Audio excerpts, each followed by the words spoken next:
On the day Michael's lottery dream became real, his wife vanished right into another man's embrace. Stunned by her betrayal, he finds himself alone with a fortune but no one to share it with. Their marriage, once a fairy tale, crumbles like broken glass. Why did she abandon him at the peak of his luck? How far did her deception run? Soon, a stranded mother and her little girl enter Michael's life, exposing new secrets and old wounds. Each encounter peels back layers of heartbreak and longing, revealing the hidden cost of betrayal and a chance at redemption. Tread carefully, infidelity stings. Before we begin, let me know where you're tuning in from down in the comments. And if you enjoy this story, don't forget to subscribe and turn on notifications so you never miss our next tale. It had been a nice evening, filled with good conversation and a bit of wine. Since I had won the lottery and stopped working to help more people, I didn't go out often. But tonight I decided to go to a charity dinner to raise money for abused animals. I have 2 dogs, so I care a lot about animals, and this charity seemed to be doing good work. I checked them out first and was impressed by their commitment. After dinner, I went to the bar for a drink and met the 2 founders of the charity. As we shared a few glasses of wine, they told me stories about their successes. While I found these stories moving, it was still hard for me to understand why anyone would hurt innocent animals. After a while, I decided it was time to leave. They thanked me again for my donation, and I headed to my truck to go home. You might wonder why a millionaire drives a truck. Well, it's a nice pickup with leather seats and some cool gadgets. I've always liked pickups and didn't feel the need to drive a fancy sports car. I've never cared about impressing anyone and like a simple life. It's just me and my 2 dogs since my wife left. I had been married before when I owned a landscaping business. At that time, I thought life was great and I believed my wife was happy too. But it was the very day I found out I won the lottery that she left me. That morning was busy. I picked up the newspaper from the driveway and tossed it into my truck. I went straight to a job site where there was a big project going on. The crew had some trouble the day before, and the foreman called me to help fix it. I spent part of the day with them, and by the afternoon, everything was back on track. I told the foreman I needed to return to my office to make some calls. I got back to the office around 2:30 and checked with the office manager I had hired. There were no big issues. Just a couple of calls to suppliers to make sure deliveries were on time. By 3:30, I had a moment to relax, so I picked up the newspaper to check my lottery numbers. I bought a ticket for each drawing, but until now, I had only matched 3 numbers, which won me $3. Even so, I like to take a chance on a $1 ticket. This week, I decided to try something different. Instead of getting a state lottery ticket, I treated myself and bought a ticket for the multi-state Powerball since the prize was getting really big. I opened the page with the winning numbers and reached into my desk drawer to grab the ticket I had bought the day before. After taking a sip of my soda, I laid the ticket down next to the winning numbers and began to check them. When I saw that the first 3 numbers matched, I thought, wow, I can at least cash this in for $1. Then I noticed the 4th number matched too. This might be worth $50 or $60. I was shocked when I realized the first 5 numbers matched. This could be a lot of money, I thought. Then I saw that the 6th number matched as well. My hands started to shake. This ticket could be very valuable. Just 1 number left, the Powerball. For a few moments, I felt dizzy as the 2 numbers matched. When I focused again, I thought I made a mistake, so I checked them one more time. It was no mistake. I had picked all the right numbers. The paper said only 1 ticket matched them all, and I was holding it in my shaking hands. My wife and I were rich. For the next 20 minutes, I sat at my desk, trying to figure out what to do. I needed to see a financial advisor for good advice on handling this money. But first, I needed to tell my wife the news. It was a little after 4, and she would be home from her job at the bank soon. This wasn't something I could say over the phone. I had to tell her in person. I jumped up from my desk and hurried to my truck, telling my office manager that I needed to take care of something at home and would see her tomorrow.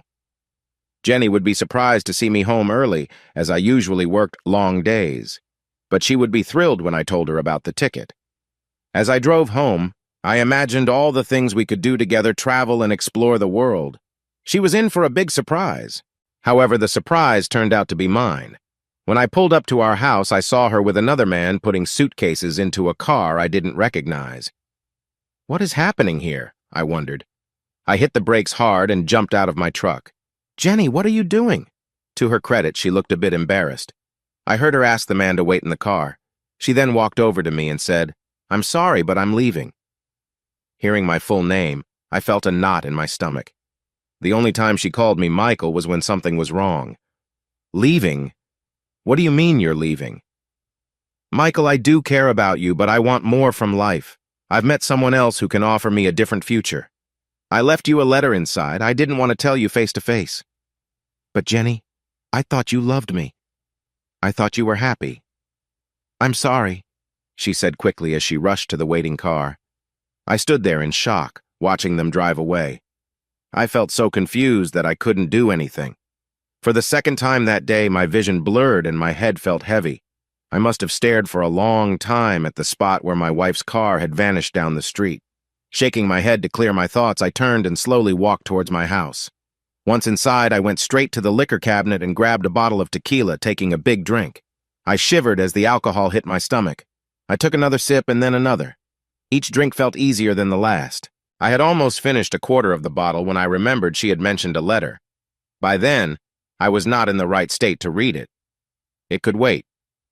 I made my way upstairs and stepped into the shower, just standing there until the hot water ran out before getting out to find something to drink. Without even drying off, I grabbed the bottle and fell into bed, looking for a way to escape through the alcohol. I finished off another quarter of the bottle and started to feel a sense of numbness settle in. The next morning, I was not in any condition to go to work. I called the office and told them I had things to deal with. Being the owner had its perks. My head was spinning and my stomach felt uneasy as I walked to the kitchen. There, I saw a letter with 2 rings sitting on top of it. Memories of yesterday rushed back, and I hurried to the sink to collect myself. With an empty stomach, I found my way to the coffee maker, filled it, and turned it on. I sat down at the kitchen table, staring at the envelope with those rings on it. Oh no, I thought. Where did I go wrong? Still hesitant to open the letter, I waited for the coffee to brew. After filling a large cup, I finally reached for the envelope, pushed the rings aside, and opened it. Inside was her letter expressing her love for me, but saying she needed more in her life. She had also included divorce papers that she had signed. As I looked over the documents, I saw she left everything to me except what she took. She clearly believed what we had wasn't worth keeping, and she was ready to move on to something new. Well, that was her choice. I hadn't talked to her about how my company was doing since she didn't seem to care. That should have been my first hint, but I thought she just wasn't interested in landscaping. We were doing all right. My company brought in enough money, and with her job, we were managing well, or at least I thought so. Maybe if I had told her about the buyout offer I received from a big company, she might have seen our situation differently. In her letter, she said that the person she left me for was moving to another state for a new job as a bank vice president. They were leaving that day and wouldn't be coming back. She also expressed sadness about how her choice affected me and said she needed to do this for herself, hoping I would understand. Understand? All I understood was that I had married someone more focused on money than on the emotional bond of a strong relationship. If that was what she wanted, then I would do my best to keep my lottery winnings a secret until it was too late for her to change the divorce terms she wanted. She wouldn't come back, hoping for forgiveness just to get to my money. That was not going to happen. I would never let that happen. She took my love and threw it away, leaving me for someone else. It would take a lot for me to even think about getting back together. As I turned my sadness into anger, my mind started to work again. The first thing I needed to do was protect the ticket until I could cash it in. I went upstairs and got ready for a trip to the bank to put the ticket in my safe deposit box. While there, I closed our joint account and opened a new one in my name only. I did the same with our credit cards just to be cautious. She might change her mind and try to access our accounts. Next, I went to see my lawyer. He mostly handled business matters, but he assured me that as long as I agreed with the terms, he would help me file for divorce. I then told him about the offer I received from a national landscaping company and that I wanted to sell, if we could agree on a few details. He agreed to represent me through this process. My next stop was to a real estate agent to list my house for sale. I didn't have a clear idea of what I would do after all this settled, but I knew I didn't want to stay in that house filled with memories of my broken marriage. It no longer felt like a home to me. It was just a house that had once been filled with happy moments when I thought my life was perfect. Feeling ready to start my life anew, I returned home to a joyful greeting from my dogs. At least I knew their love for me was genuine. I fed them and then took them for a long walk. I will admit that my smaller dog was my favorite. She would dash from side to side, sniffing everything, barking at butterflies, then running back to my feet looking up for a pat. I couldn't help but smile at her playful behavior. For a while, I was able to forget my problems and enjoy being with my dogs. When I got home, I went to my office and checked my email to see if anything urgent needed my attention. I found a few important messages but felt they could wait. I decided to go to bed early. I had not been feeling well after a long night before. I changed into comfortable clothes and got into bed, quickly falling asleep. The next few weeks went by quickly as I managed my company and talked with the buyers who wanted to purchase it.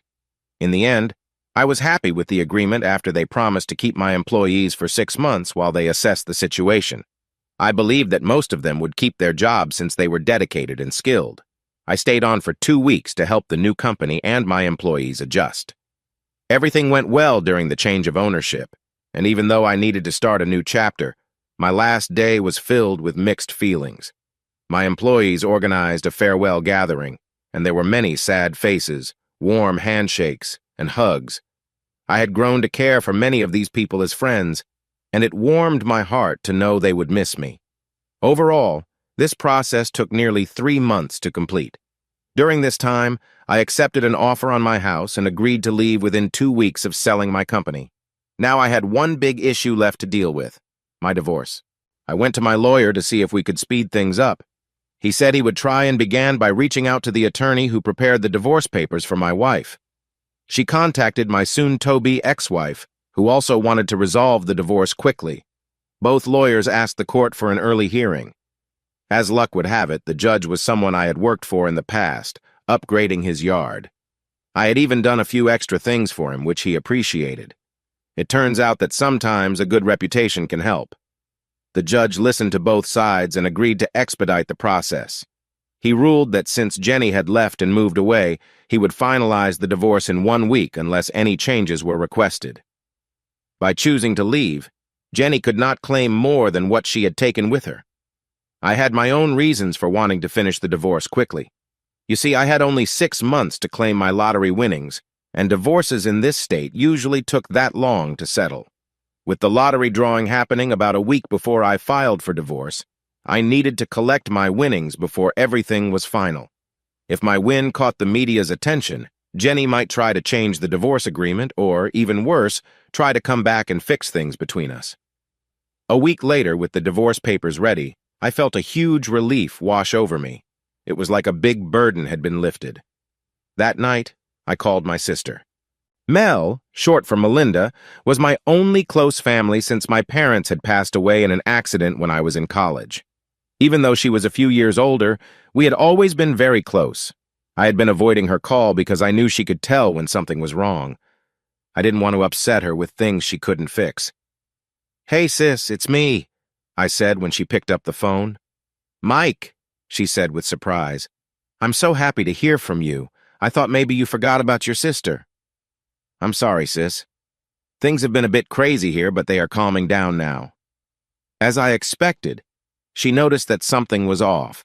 Sometimes I felt like she understood me better than I understood myself. I could usually tell when something was bothering her just by her tone. "Okay, little brother, tell me what's wrong," she said, being worried. "I have good news and bad news," I told her, pausing for effect. "The bad news is that Jenny and I have divorced." There was a pause on the line. "Oh no, Mike. What happened?" I explained how I came home to find Jenny planning to leave with someone else, the short talk we had, and the divorce papers she had left behind. I decided to skip the details of my own brief moment of distraction that night. When I finished telling my story, my sister spoke again. "I'm glad to hear that you're excited about the visit," she said. I knew I needed to tell her my good news, but I wanted to be careful because of the recent changes in my life. "Before I share, can you promise to keep this a secret for a little while?" I asked, wanting to make it clear. "Don't mention it to George just yet, okay?" George was Mel's husband and a great father to their two energetic daughters. I admired their relationship. They showed real love and care for one another and their kids. "Mike, you know I don't keep secrets from George," she replied honestly. "I know, Mel, but this is really important to me. It's personal, and I'd like it to stay private for just a bit longer. Please, I really need your help." After a moment, she agreed. "All right, I'll keep your secret. Just know that it doesn't sit well with me. It's only for a couple of days." "Do you remember the big Powerball jackpot from about 4 months ago?" I asked. "Yes, I bought a ticket for that. I think only one ticket matched all the numbers, but I didn't hear anything about the winner," she replied. "Well, I had to wait for things to settle down before I could claim my ticket," I said, building a little suspense. "What? Are you saying you have that winning ticket?" she gasped. In the background, I heard George's voice. "Is everything okay, honey?" "Yes and no, dear," she responded. "It's Mike on the phone. I'll explain later, but he needs to talk right now." "Oh, all right. Tell your brother I said hello." Once George was out of earshot, Mel's excitement was clear. "I can't believe you have the winning Powerball ticket." "Believe it, sis, because I do. I plan to turn it in to claim the prize the day after tomorrow. I've been working with a financial advisor to figure out the best way to handle everything. I've sold my company and my house, so I don't have many ties here anymore. I was wondering if I could come visit for a bit." Another joyful shout came from her. "Yes, little brother, we'd love to see you. Please come." I could hear my nieces asking if everything was okay. "Yes, it's your Uncle Mike. He's coming for a visit," she told them, which sent them cheering. "We're all excited to have you. How soon can you get here?" Mel asked. "Well, I actually have a plane ticket to Austin for the day after tomorrow. I'm planning to visit the lottery office when they open that morning. Once everything is settled, I will catch my flight, which is scheduled to land at 7:15 Friday evening," I explained. I shared my flight details, and she promised they would pick me up at the airport when I arrived. That night, I went to bed feeling better than I had in months. I could hardly wait to see my sister and nieces. I was also looking forward to seeing George since we got along well. He was a good husband and father, and he made my sister happy. If she was happy, then I was happy for her too. Finally, Friday morning found me outside the lottery office waiting for it to open. I found out it was more complicated than just walking in, showing the ticket, and leaving with a check. After all the paperwork was done, there was a required press opportunity. This was a huge jackpot worth over $265 million. The Powerball Commission wanted to make the most of it. Instead of taking a lump sum, I decided on the 20-year payout option. This meant I would receive a little over $13 million each year for the next 20 years. It was a lot for someone like me. I just wished my parents were still around to see my good fortune. Even after taxes, I would still have more than enough money. Once the press meeting was done, I decided to skip further interviews, saying I had a plane to catch. I went back to the motel where I had been staying since I bought my house. I loaded my bags into the back of my truck and put my dogs in the front with me. My first stop was at my old landscaping company, where I picked up Antonio. He was the first person I hired and stayed with me through tough times when I was just starting out. I planned to give him my truck along with a bonus he didn't know about to thank him for his loyalty. Instead of going to the busy airport, we went to a private one. I was lucky to find a charter flight going to Austin that let me take my dogs in the main cabin for a little extra money. I really didn't like the idea of them traveling alone in a cargo hold of a commercial plane. I just had to promise to keep them in their carriers during the flight. At the airport, I gave Antonio the keys to my truck along with the document that proved he owned it now. With tears in our eyes, we said our goodbyes, and just before he walked away, I handed him another envelope, telling him it was for his years of service. I then walked out onto the tarmac to board the plane. Less than halfway there, I heard someone call my name from behind. "Patron, patron." It was Antonio running after me. As he got closer, I could see the tears on his cheeks. He wrapped his arms around me tightly. "Thank you, patron. Thank you." He must have opened the envelope and seen the $100,000 check I had for him. Finally standing tall and wiping his eyes, he said, "Go with God," and walked away. Smiling, I boarded the plane and took my seat across the aisle from my dog's carriers. The pilot came back and told me the other passengers would arrive in about 15 minutes, and we should be ready to take off on time. I thanked him and pulled out a Sudoku puzzle book from my carry-on bag. I had always enjoyed crosswords and Sudoku puzzles when I had some time to pass. Sure enough, 15 minutes later, a limousine pulled up next to the Learjet waiting to take us to Austin. I watched as a distinguished gentleman and a young girl, who looked about 7 or 8, got out and boarded the plane. The pilot greeted the passengers warmly, showing he knew the gentleman well. I then heard him introduce the girl to the pilot as his granddaughter, who had been visiting and was now heading back home to Austin. As they settled into their seats, the older man nodded at me, and the little girl gave me a shy smile. Due to the dogs, I was seated at the back of the small jet, which could hold 12 people. The front was left for the main person who booked the flight. Once everyone had their seatbelts on, the plane taxied onto the runway. When the pilot increased the power and released the brakes, Susie, the smallest dog, let out a little yelp. The little girl in front turned around, her eyes wide as she tried to figure out where the sound had come from. I smiled at her and leaned across the aisle, gently telling Susie it would be all right. The carrier was arranged so Susie could see me through the opening. My voice calmed her a bit, though I noticed she looked a little anxious. After we reached cruising altitude, the pilot came back and told us we could move around the cabin. As I worked on my Sudoku puzzle, I heard a quiet conversation between the girl and her grandfather. A few minutes later, she stood up and shyly walked over to me. She paused a few steps from me, looked up and said, "My name's Mary. Can I see your puppy?" "Hi, Mary. I'm Mike. I have 2 dogs. The little one in front is Susie, and that's Toby behind her," I replied. "You can talk to them if you want." With a big smile, Mary knelt down in front of Susie and started chatting with her. My dogs were great with kids, which I often thought about since Jenny and I had never had children of our own. Seeing the little girl, Susie stood up in her carrier and began wagging her tail, making more little sounds. Mary's grandmother looked at me, her eyes hopeful. "I think she wants to come out and play." I chuckled. I'm sure she'd love that, but the airline asked me to keep her in her carrier. Mary thought for a moment, then ran back to her grandfather. They quickly began talking animatedly when the older man approached me. He extended his hand and introduced himself as Tom Laughlin. The name sounded familiar. I realized he owned Laughlin Enterprises, a company focused on aerospace. I stood and shook his hand. "Mike Johnson, thank you for sharing this flight with me, Mr. Laughlin." He studied me for a moment before smiling. "Well, it's not really my plane. I use this company for charter flights when I travel. It makes more sense than buying a plane that would just sit around. Anyway, it looks like my granddaughter really likes your dogs." "Yes, it seems like they both enjoy each other," I replied with a smile. "I assume they are good with kids?" he asked. "Oh yes, they love getting attention," I said. "I know your granddaughter wants to play with them, but the airline made me promise to keep them in their carriers." Tom nodded and walked over to talk with the pilot, who then checked in with me. "Mr. Johnson, thank you for following the rules about pets on board. We have this rule to keep the other passengers comfortable. However, Mr. Laughlin has suggested we could make an exception if you promise me they are friendly." I chuckled softly and said, "They might try to shower you with love, but they have never bitten anyone."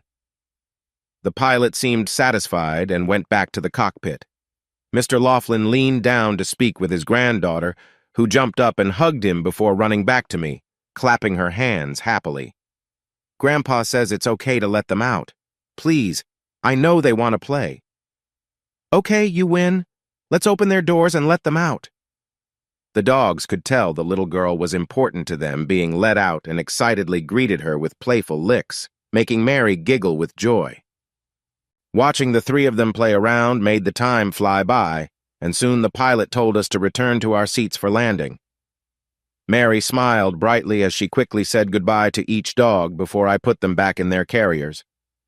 We landed at a private airport that was close to where my sister lived.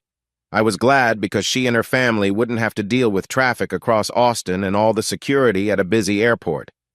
We parked in a special area, and as the plane stopped, I saw 2 SUVs pull up next to us. I noticed a couple about my age getting out of one of the cars. Must be Mary's parents, I thought.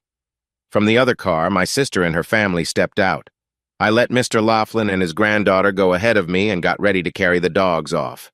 Before I left the plane, Mary ran back to me and gave me a quick kiss on the cheek. "Thank you for letting me play with your doggies, Mr. Johnson." "You're very welcome, Mary, and thank you for keeping them happy." Mary laughed and took her grandfather's hand to walk down the stairs. As I picked up the carriers and headed for the exit, I could hear excited voices outside. When I stepped out, I saw my nieces jumping up and down, and Mary was doing the same. They clearly recognized each other. Mary was asking them about their plans at the airport, and I could hear them talking about their Uncle Mike. Just as I reached the bottom of the steps, they noticed me and hurried over. I quickly set the pet carriers down and knelt to hug them. We greeted each other warmly before the two girls started talking so quickly that I could hardly understand a word. I just nodded and smiled. "Girls, let your Uncle Mike take a breath," I heard my sister say. Laughing a little, I stepped back as the girls made room for their mother, who came over and hugged me tightly. "I'm so happy you're here, baby brother." "Me too, sis. Me too." After she let go, George came over to shake my hand. "I'm really sorry about Jenny. I can't believe she did that to you." "Me neither, George. It surprised me," I replied. My nieces were still full of energy, bouncing on their feet. Finally, I asked, "What has you two so excited?" Jeannie, the older niece, said, "We saw you on TV just before we left to pick you up. You were on the news." "Oh, no," I groaned. I hoped the story wouldn't go national. Lisa, who was with her parents, asked why I was on TV, and my nieces jumped in to explain how I won the lottery. This made everyone laugh. Lisa's dad came over to congratulate me, saying they had seen the same story.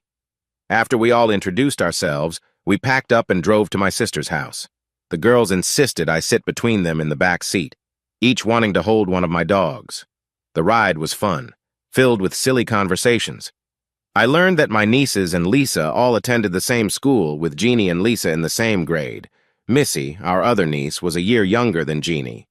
I caught up on my sister's family over the past year, sharing a laugh when Missy asked if I brought the winning ticket with me. Once I explained, she finally realized I won the lottery and there wasn't a real ticket. Soon we arrived at their beautiful two-story ranch-style house. George had a good job in IT, and my sister Mel ran a daycare which suited her love for caring for kids. Their home sat on 5 acres of lovely Texas hill country. While George's commute was a bit long, they loved the area for raising 2 daughters. George helped me with my bags as the girls led me to the guest room. It was a nice room with a Western theme and its own bathroom. Both dogs jumped on the bed, making my nieces laugh. After I got settled and took a quick shower, I went downstairs to join the family in the den. I settled into a comfy chair, and before long, 2 energetic little girls were in my lap. "Girls, don't crowd your uncle on his first night here," Mel said with a smile. "Let them stay, sis. Honestly, I didn't realize how much I've missed everyone. After these last 4 months, I feel like I forgot what it was like to be with family." I gave both girls a big hug, and they giggled with joy. I looked at my sister and saw her eyes shining. After about 20 minutes of fun and laughter, my sister stood and said, "Time for bed, girls, come on.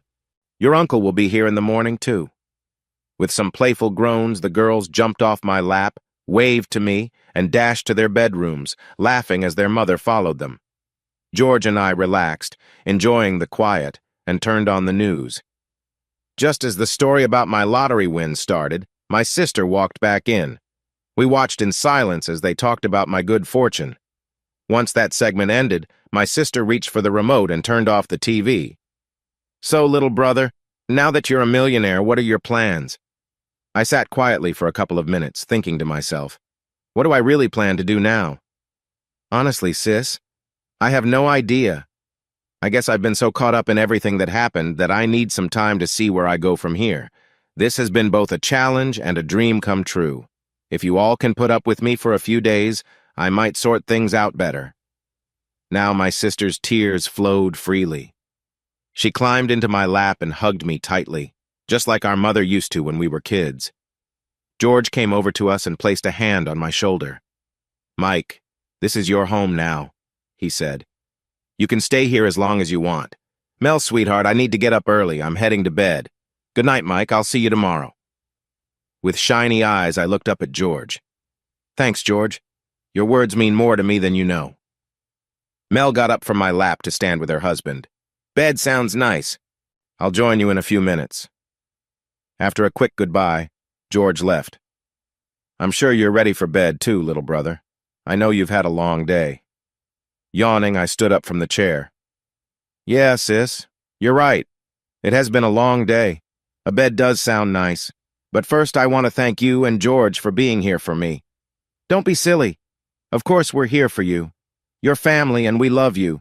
You can stay here as long as you want. Always remember, dear brother, as long as I have a home, you do too. Thanks again, Mel. Oh, one more thing. Now that I know my win is on TV, I'm worried about Jenny. When I mentioned my ex-wife's name, my sister's face changed, and I could see how protective she was. Don't worry, Mike. If she calls, I will handle it. With that, we both settled in for the night. I felt calm, more than I had in the last 4 months. It felt good to be with my loving family. The next few weeks went by quickly. I spent my days relaxing, enjoying their pool, and using their home gym. This was important because my sister was a great cook, and I didn't want to gain too much weight. On the weekends, George and I went fishing, a hobby I really liked but seldom did because of my old job. One morning as I came downstairs, I heard my sister talking on the phone. Listen to me. I don't know where my brother is, and even if I did, I wouldn't tell you. He called and said he was going on a long trip around the world and probably wouldn't be back for a year. Please don't call here again. I was shocked by what I heard. My sweet sister rarely used harsh words, but she was very protective of those she cared about. When she saw my reaction as she ended the call, she came over, her face flushed. You were right, Mike. It seemed she had heard about the news and was trying to find me. I hoped she would believe my lie about the trip and stop searching for me. I'm sorry for my tone, she added. Laughing, I hugged my sister. You handled that perfectly. You said exactly what I would have said. As the days passed, I fell in love with the hill country and decided I wanted to stay close to my only real family. Without telling anyone yet, I started looking for a place to buy. One morning, while George and Mel were at work and the girls were in school, I was having coffee in a local cafe when I overheard 2 men talking. One said he was planning to sell a piece of land he owned. The other replied that with its lakefront access, it would sell quickly. Curious, I approached the man and asked him about the land. Well, young man, it's not far from here. It's 50 acres with access to the lake. Are you interested? As a matter of fact, I might be. I'm looking for somewhere to settle down around here. Can I see it? I asked. Sure, he said. If you're free, I can take you there now. My name's Jim Henley, by the way. Mike Johnson, I replied, shaking his hand. Nice to meet you. I have plenty of time, so now works for me. We agreed that I would follow him, and we set off to see his land. I was glad to see that we were only a couple of miles from my sister's house as he stopped in front of a gate and got out to unlock it. After we drove through, he closed the gate and then walked over to the window of the SUV that my sister and George had let me borrow while I visited. I still hadn't bought a new car for myself because, until recently, I wasn't sure what my future plans were. Why don't you park here and ride with me? I can show you around, he suggested. Sounds good, I replied, turning off the engine. I got out of the SUV and climbed into his truck. First, we'll head to a hill near the center of the property. It has a nice view, he said. While we drove, he asked why I had come to this area. I explained that my sister lived nearby and how much I had grown to love the place, thinking about settling down here. I kept to myself that I had won the lottery. When we reached the hill, we got out to look around. He was right. The view was wonderful. He pointed out where the property boundaries were and then suggested we drive down to the lake. I was pleasantly surprised when he stopped at a small cove with rocky sides and a gentle inlet. The water is quite deep here, he mentioned. I think this would be a great spot for a boat dock, Jim said. I agreed, imagining how nice a dock would look in that spot. On the way back to my car, Jim stopped at a few more places to point out interesting sights. Then he let me out at the gate again. He took out what looked like a business card and wrote something on the back. He handed it to me and said, "This is a rough idea of the price I'm hoping to sell for. My phone number is on the back. If you're still interested after thinking it over, give me a call." I shook his hand, thanked him for his time, and assured him I would call after discussing it with my sister and her family. Once we parted, I drove the short distance back to my sister's home, feeling excited about the idea of potentially buying the property. The thought of the cove and a boat dock made it even more appealing. It would surely make fishing much easier. That evening, I waited until just before we finished dinner to bring it up. "I'd like to talk to all of you about something after we clean up," I said. Mel gave me a curious look. "Sure, Mike. We can head to the den for a chat. Girls, can you help clear the dishes?" George and I went to the den, where I took a drink and we casually talked about the weather until my sister and nieces joined us. As my sister sat down next to her husband, she looked at me and asked, "Is something wrong?" "No, not at all," I assured her. "It's just that the time I have spent here with you has made me really appreciate this part of the country. I'm thinking about possibly finding a place and settling down here. I was curious about what you all think about that." My two nieces clapped their hands in excitement, saying, "Yes, yes." "That would be great, Mike," Mel said. "I was hoping you would stay." "Have you found a place you like?" George asked. "Actually, I have." I started to tell them about meeting Jim and the tour of his property. George's face brightened when I talked about the cove and how it would be perfect for a place to dock a boat. He mentioned that he would enjoy having his boat there, too. George had a nice fishing boat that he docked at a commercial marina for a high fee. This would be much closer for him.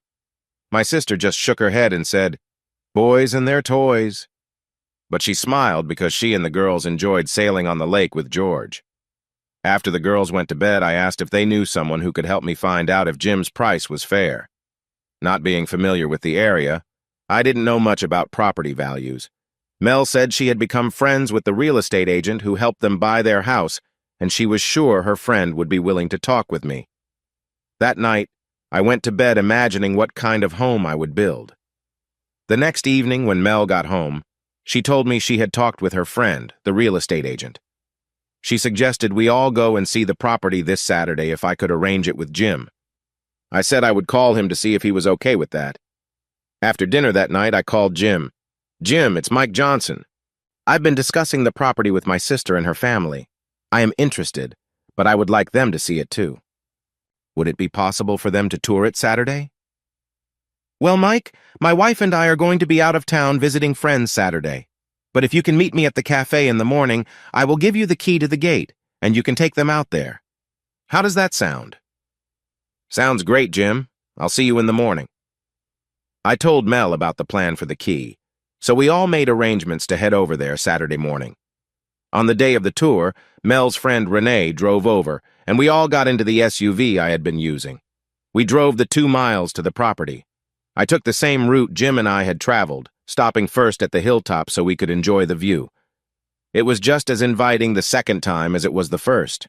Everyone else was impressed too. From there, we made our way down to the little cove. George and I discussed ideas for a boat dock while my nieces laughed and played along the shore. My sister packed us a picnic lunch, and we decided the cove would be the perfect spot to eat. While she and George set everything out, I talked with Renee about the price Jim was asking. She said it was a bit high but reasonable since the property was next to the lake.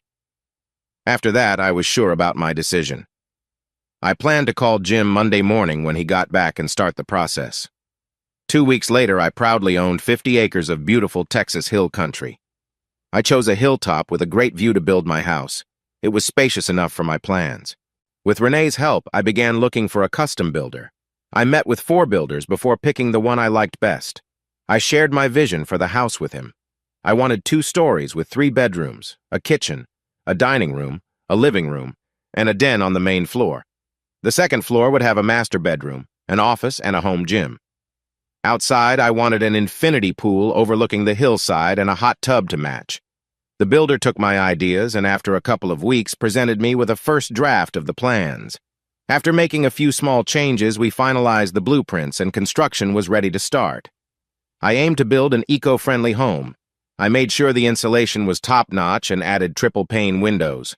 For energy, I arranged to have a wind turbine on a nearby hill and solar panels on the roof.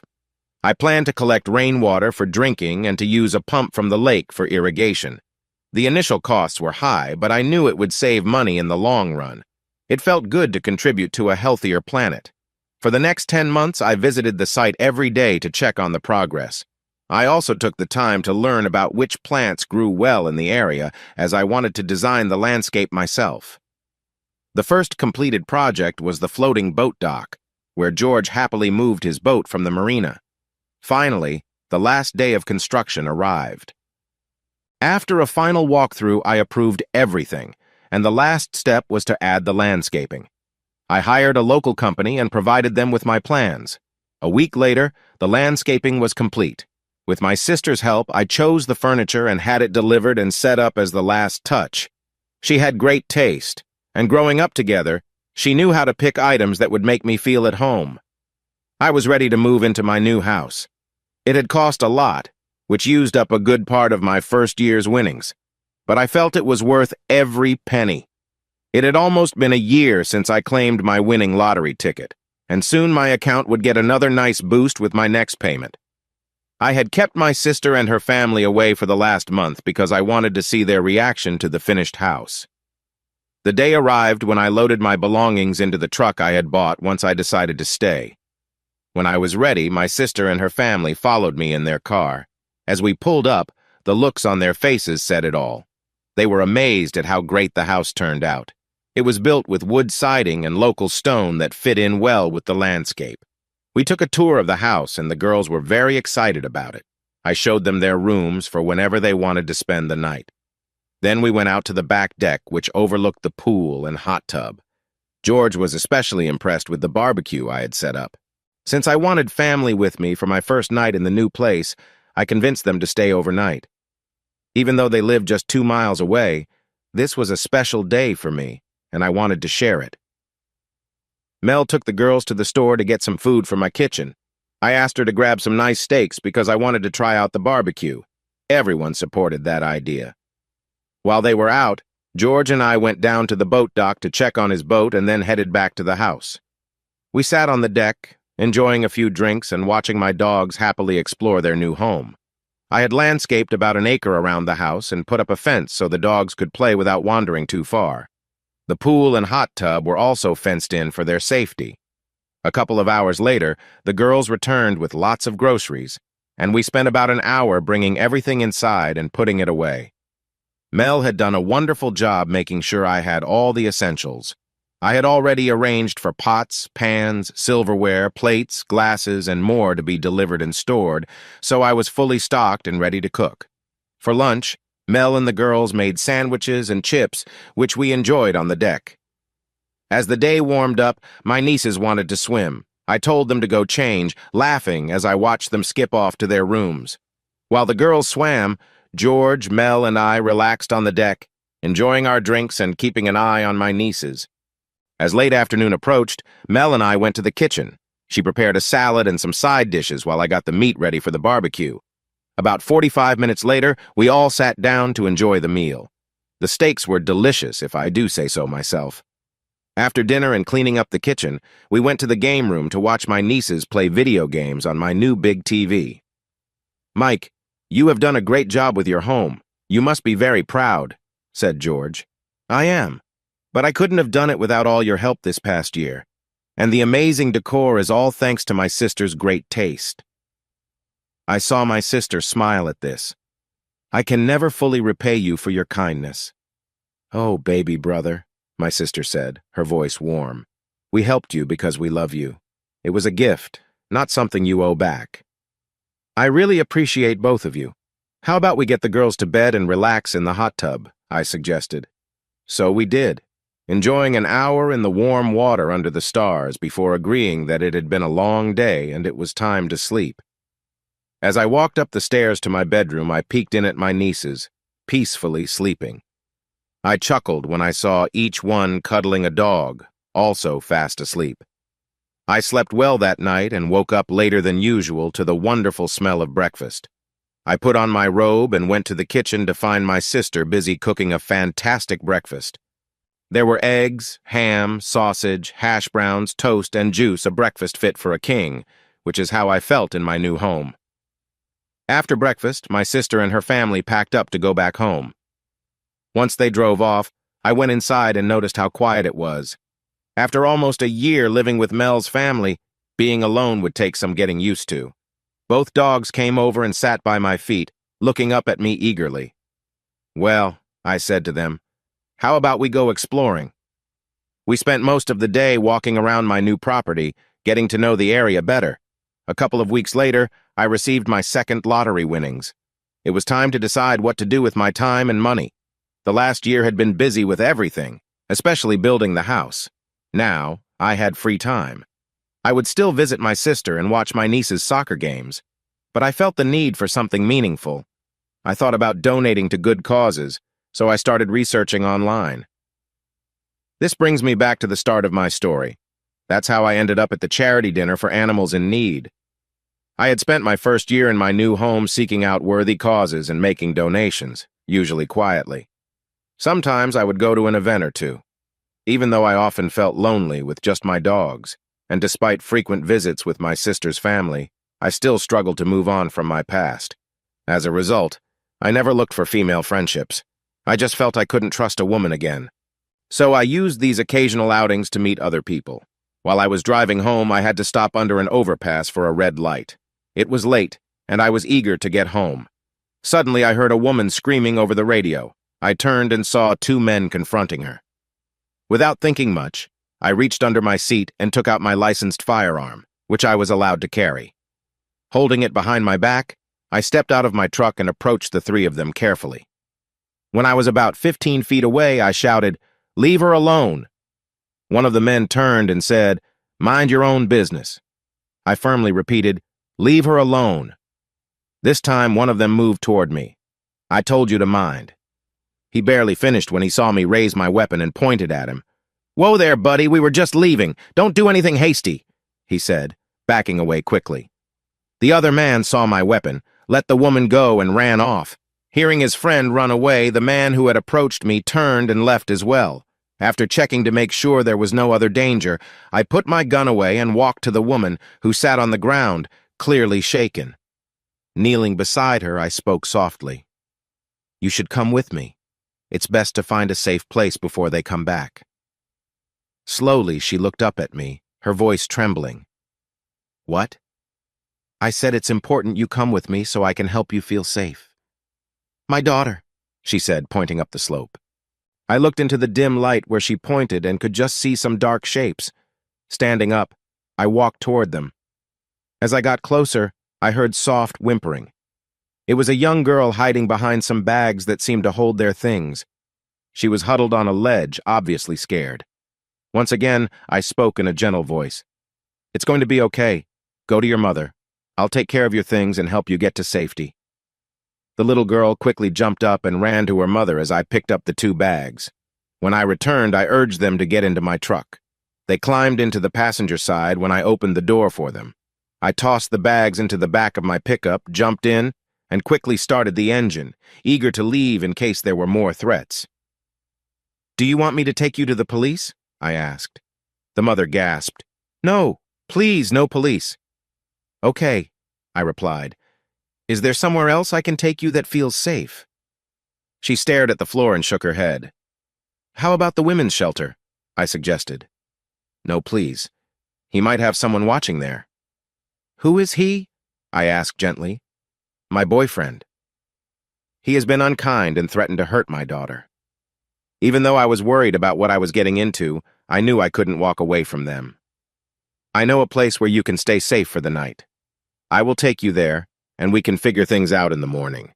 I was sure they would be safe at my home, at least for one night. The drive home took about 40 minutes, even with light traffic. After a bit of time, I looked over at my passengers and saw that both had fallen asleep. They looked very tired from whatever they had been through. Another 20 minutes passed, and I parked in my garage. When I turned off the engine, the mother sat up, looking around with worry and fear.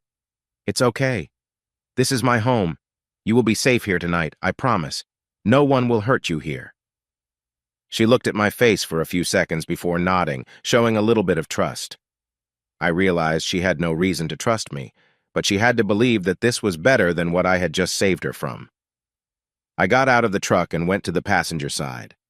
As I opened the door, I saw the woman gently shaking her daughter. "Lisa, sweetie, wake up. We need to get out now." "Where are we, Mama?" asked the little girl. "Well, we're at this nice man's house. He is going to keep us safe tonight," she replied, looking at me with hope. "That's right, little one. Come on, let's go inside and get you something to eat." "I bet you're hungry," I said gently. She looked up at me and nodded, then looked back at her mother. "All right, then.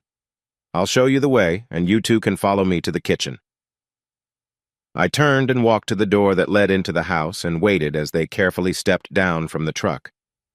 After shutting the door, they slowly approached, watching me closely. As they got closer, I opened the door to be greeted by my 2 dogs jumping out, happy to see me home. When little Lisa saw the dogs, she squealed in surprise and hid behind her mother. Toby and Susie rushed over to say hello. "Don't worry, Lisa," I said. "They just want to play. They love having kids around."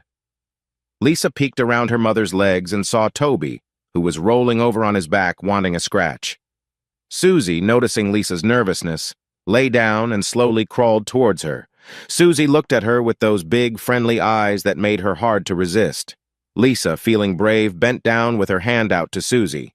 Just as she was about to touch Susie, the dog playfully jumped up, surprising Lisa and making her squeal. Susie then ran a quick circle around them, then lay back down, slowly moving forward again. Seeing this, Lisa started to giggle as she got used to the new friendly faces. Once again, Susie bent down with her hand out.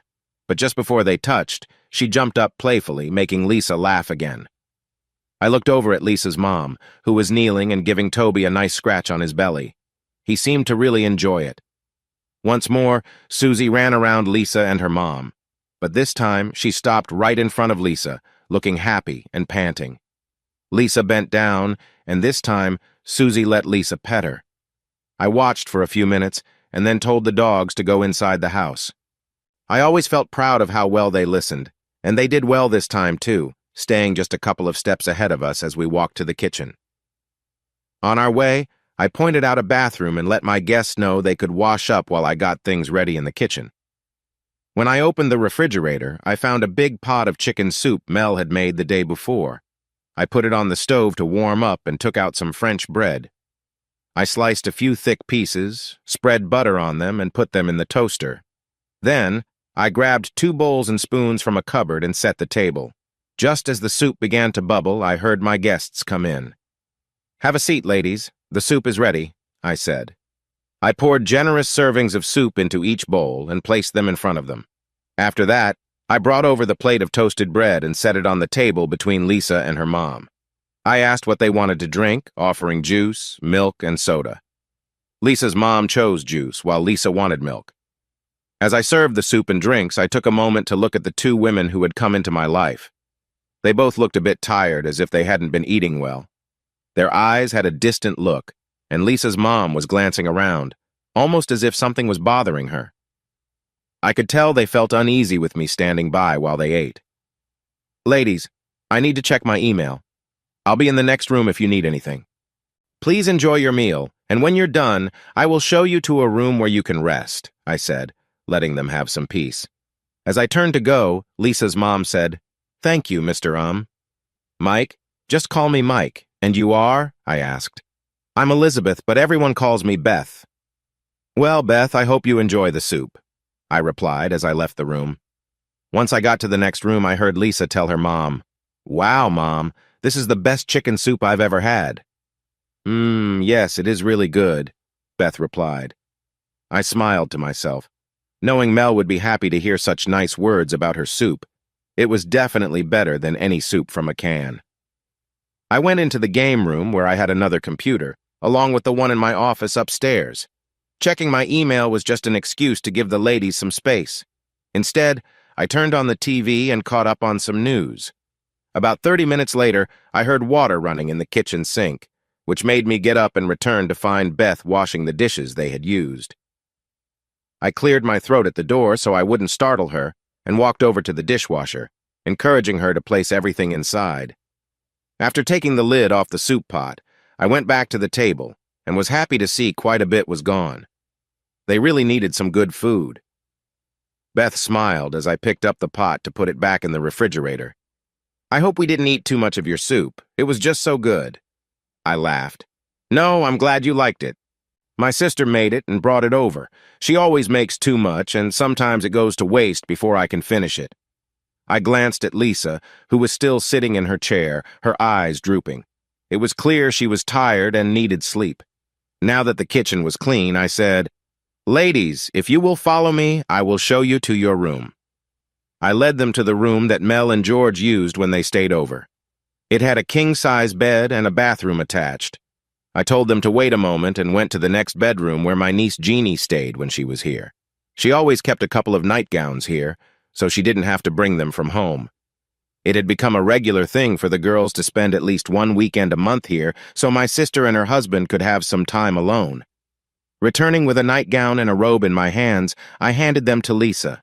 "I believe these will fit you. They belong to my niece, and she's about your size. And for you, Beth, I think my sister has something in the closet over there. The bathroom is through that door. You will find it stocked with soap, shampoo, and fresh towels.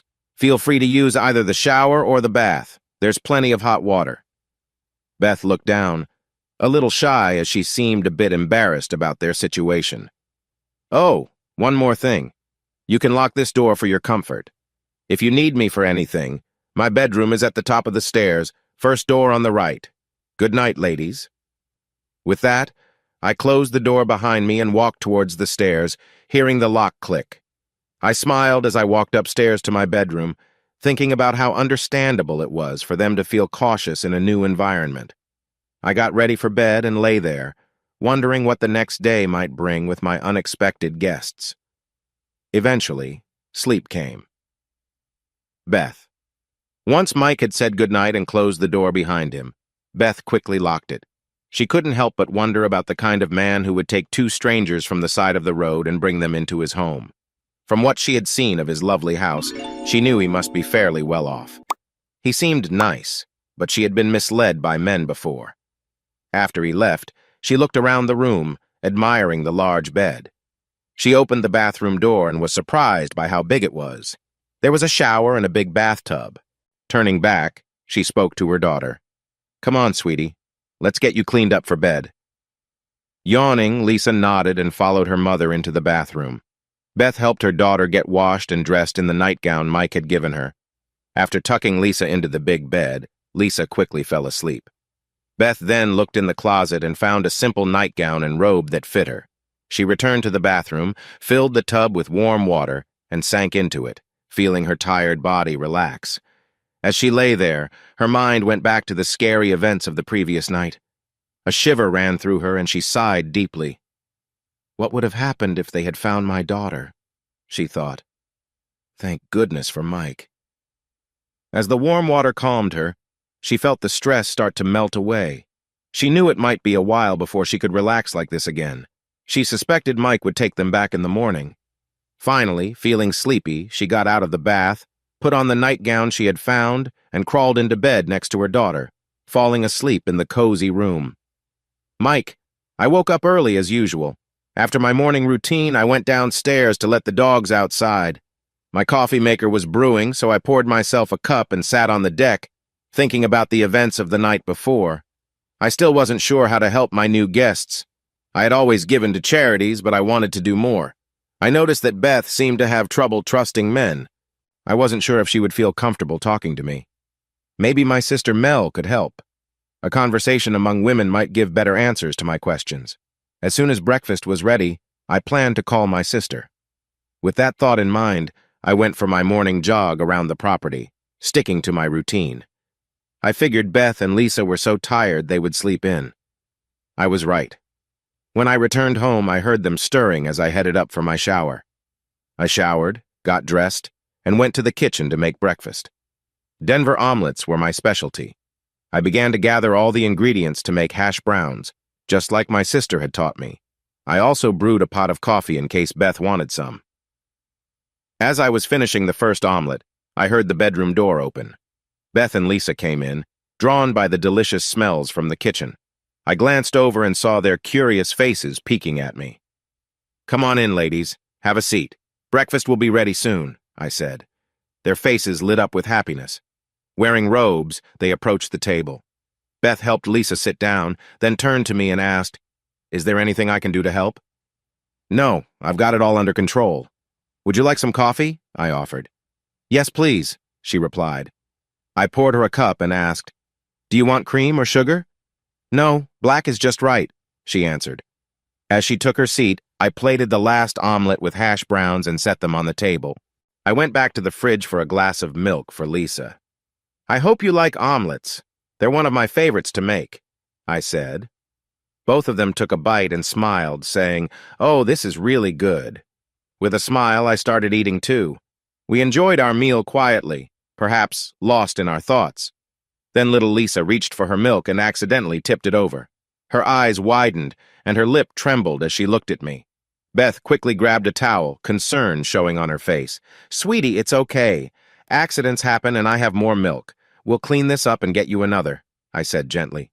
Lisa swallowed hard and asked, You're not mad at me? Oh no, I'm not mad at all. I promise I won't ever be upset with you about this, I assured her, feeling emotional as I looked at the sweet girl. Beth glanced at me with tears in her eyes and silently thanked me. I stood up to fill Lisa's glass again. The rest of breakfast went smoothly, and after cleaning the kitchen with Beth's help, I asked if they had any clean clothes in their bags in the back of my truck. Embarrassed, Beth looked down and replied, No, we haven't been able to do laundry for a while. Then let's gather what you have and take it to the laundry room. I don't want you wearing those old clothes, I said kindly. I went outside to get their bags while Beth grabbed the clothes they had worn the night before. I led her to the laundry room and set up the washing machine for her. Okay, when you have the first load ready, just place them in. Add a cup of this detergent and pull this knob to start, I explained. While you do that, I need to make a few calls this morning. I left Beth to sort through her clothes and went upstairs to call my sister. Beth began to organize the few clothes they had while her daughter watched from the doorway. I think he is a nice man, Mama. He didn't even get mad when I spilled my milk. Yes, honey, he does seem nice, replied Beth. Inside, she still had doubts. She had been through a lot and wondered if Mike had some hidden reason for being so kind. Even if he just helped them with meals and clean clothes, that was a good start. But if he expected anything more, Beth wasn't sure what she would do. She knew she would do anything to keep her daughter safe. Mike upstairs, I called my sister and waited until George answered. Good morning, George. It's Mike. Can I speak to Mel, please? Good morning, Mike. Sure, let me get her for you. A moment later, my sister picked up the phone. Hey, Mike, what's going on? Sis, I have a situation here and I need your help. Can you bring the girls and come over? I'll explain when you arrive. Of course, baby brother. We'll be there in 20 minutes. Thanks, sis. I hung up and went back downstairs to check on Beth and Lisa. I found them sitting in the kitchen, talking quietly. Now let's see if we can find you two something to wear. Beth, there should be something in the closet of the room you slept in. I know my sister won't mind you borrowing something. And Lisa, we will find something for you in the other bedroom. My niece is about your size. In Jeannie's room, we found a t-shirt, a pair of shorts, and other clean clothes that would fit Lisa. I stepped out while she took them with her mother to change. Soon they came out, and the clothes Lisa chose fit her well. Beth had put on a sundress my sister kept here. It was a bit loose but looked nice on her. Let me show you ladies around while we wait for the washer to finish. Follow me to the back deck. I think you will like the view. Beth and Lisa followed me to the back door and stepped onto the deck. They both seemed impressed with the view. Susie and Toby, the dogs who loved exploring the yard in the mornings, heard us and came over to say hello. Lisa heard their happy barks and bounced on her toes as the dogs rushed to the deck. She knelt down, her eyes shining with joy, as both dogs surrounded her, eager for attention. Beth and I sat down and watched Lisa play with the puppies. Beth turned to me. You have a beautiful home, Mike. Thank you. Many people like living in the city, but I prefer the calmness of the hills. There is much beauty here if you take a moment to see it. Beth looked out at the view in front of her, starting to understand what I meant. It was certainly a lovely and peaceful place. While Beth was deep in thought, I took a moment to look at her closely. Her blonde hair was clean and nice, falling to her shoulders. Her blue eyes, though still a bit tired, looked softer after a good night's rest. It was clear she hadn't eaten much lately. Overall, she looked all right, and with a little food to help her regain her strength, she could look quite beautiful. A few minutes later, I heard my sister's car coming up the driveway. I stood up and said, "Beth, I will be back in a few minutes. If you or Lisa are hungry or thirsty, help yourselves to anything in the kitchen." I walked through the house and out the front door to greet my sister and nieces. After hugs and greetings, my sister asked, "Okay, Mike, what's going on?" I shared what had happened last night and this morning, ending with, "I think they need help, but I'm not sure what kind. I can see Beth has trouble trusting men, and I'm worried she won't open up to me. I was hoping you could talk to her and find out what's going on. If you bring the girls, they can keep Lisa occupied while you talk with Beth." My sister smiled at me. "You really are being kind, Mike. All right, I will try to help, as long as I know she's not looking to take advantage of you." "Thanks, sis. I knew I could turn to you. I just hope you don't think I'm trying to use you." "Brother, you never tried to take advantage of me as a child. I know you care too much for that." I then knelt down to talk to my nieces. "I want you two to meet a wonderful girl. She has been through a lot and could use some friends. I know I can count on you two to be nice to her, right?" Both girls rolled their eyes. "For our mom's favorite brother, we can manage that," said Jeannie. "Favorite brother? I'm your mom's only brother." The girls giggled and ran toward the house. Mel and I exchanged amused looks. As we entered, we found the girls waiting just inside the door. I led the way to the back deck and said, "Beth, Lisa, I would like you to meet my sister and my favorite nieces." My nieces looked at me and rolled their eyes again, laughing. As their only uncle, I was also their only uncle. "This is my sister Mel, and these two are Jeannie and Missy." Both girls replied, "Hey, watch who you're calling Buster," Jeannie said, giving me a playful pout. "Aw, I know you both love me," I laughed. "Well, maybe just a little bit," Missy giggled. "Girls, this is Beth," I said, pointing to her. "And the sweet girl over there is her daughter, Lisa." Both my nieces said together, "Hi, Lisa." Lisa answered softly, "Hi." Even though she seemed shy, I could tell she wanted to make friends with someone her age. "Why don't you girls take the dogs out to the yard? They need to run around." My nieces and the dogs loved to play chase.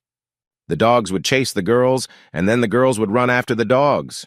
It was a fun game they never seemed to tire of. "Okay," said Jeannie. I watched my nieces run to Lisa, taking her hands and leading her down the steps into the yard. "Come on, puppies," she called back. Soon, laughter filled the yard as the girls and dogs played together. "Have a seat, Mel. Can I get you a cup of coffee?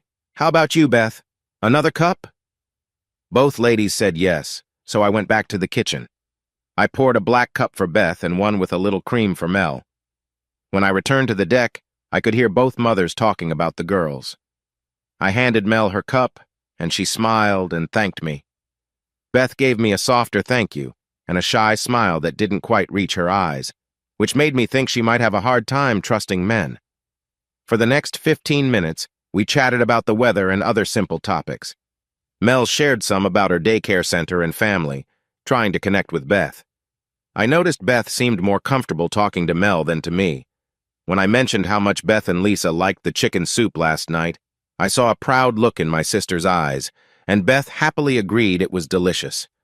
Mel thanked her for the kind words. I thought it was time to give them some space. I wanted Mel to find out more about why Beth and Lisa were in their current challenging situation. "Mel, I should check on the boat dock. I haven't been there in a few days. Would you mind keeping Beth company while I'm gone?" "Sure, little brother. Go ahead. I'm sure Beth and I can have some nice chat." "I was thinking of taking the girls with me. They love to run around the cove." "I'm sure they would enjoy that," said my sister. "Beth, would it be okay if Lisa went with the girls? I know she will have fun."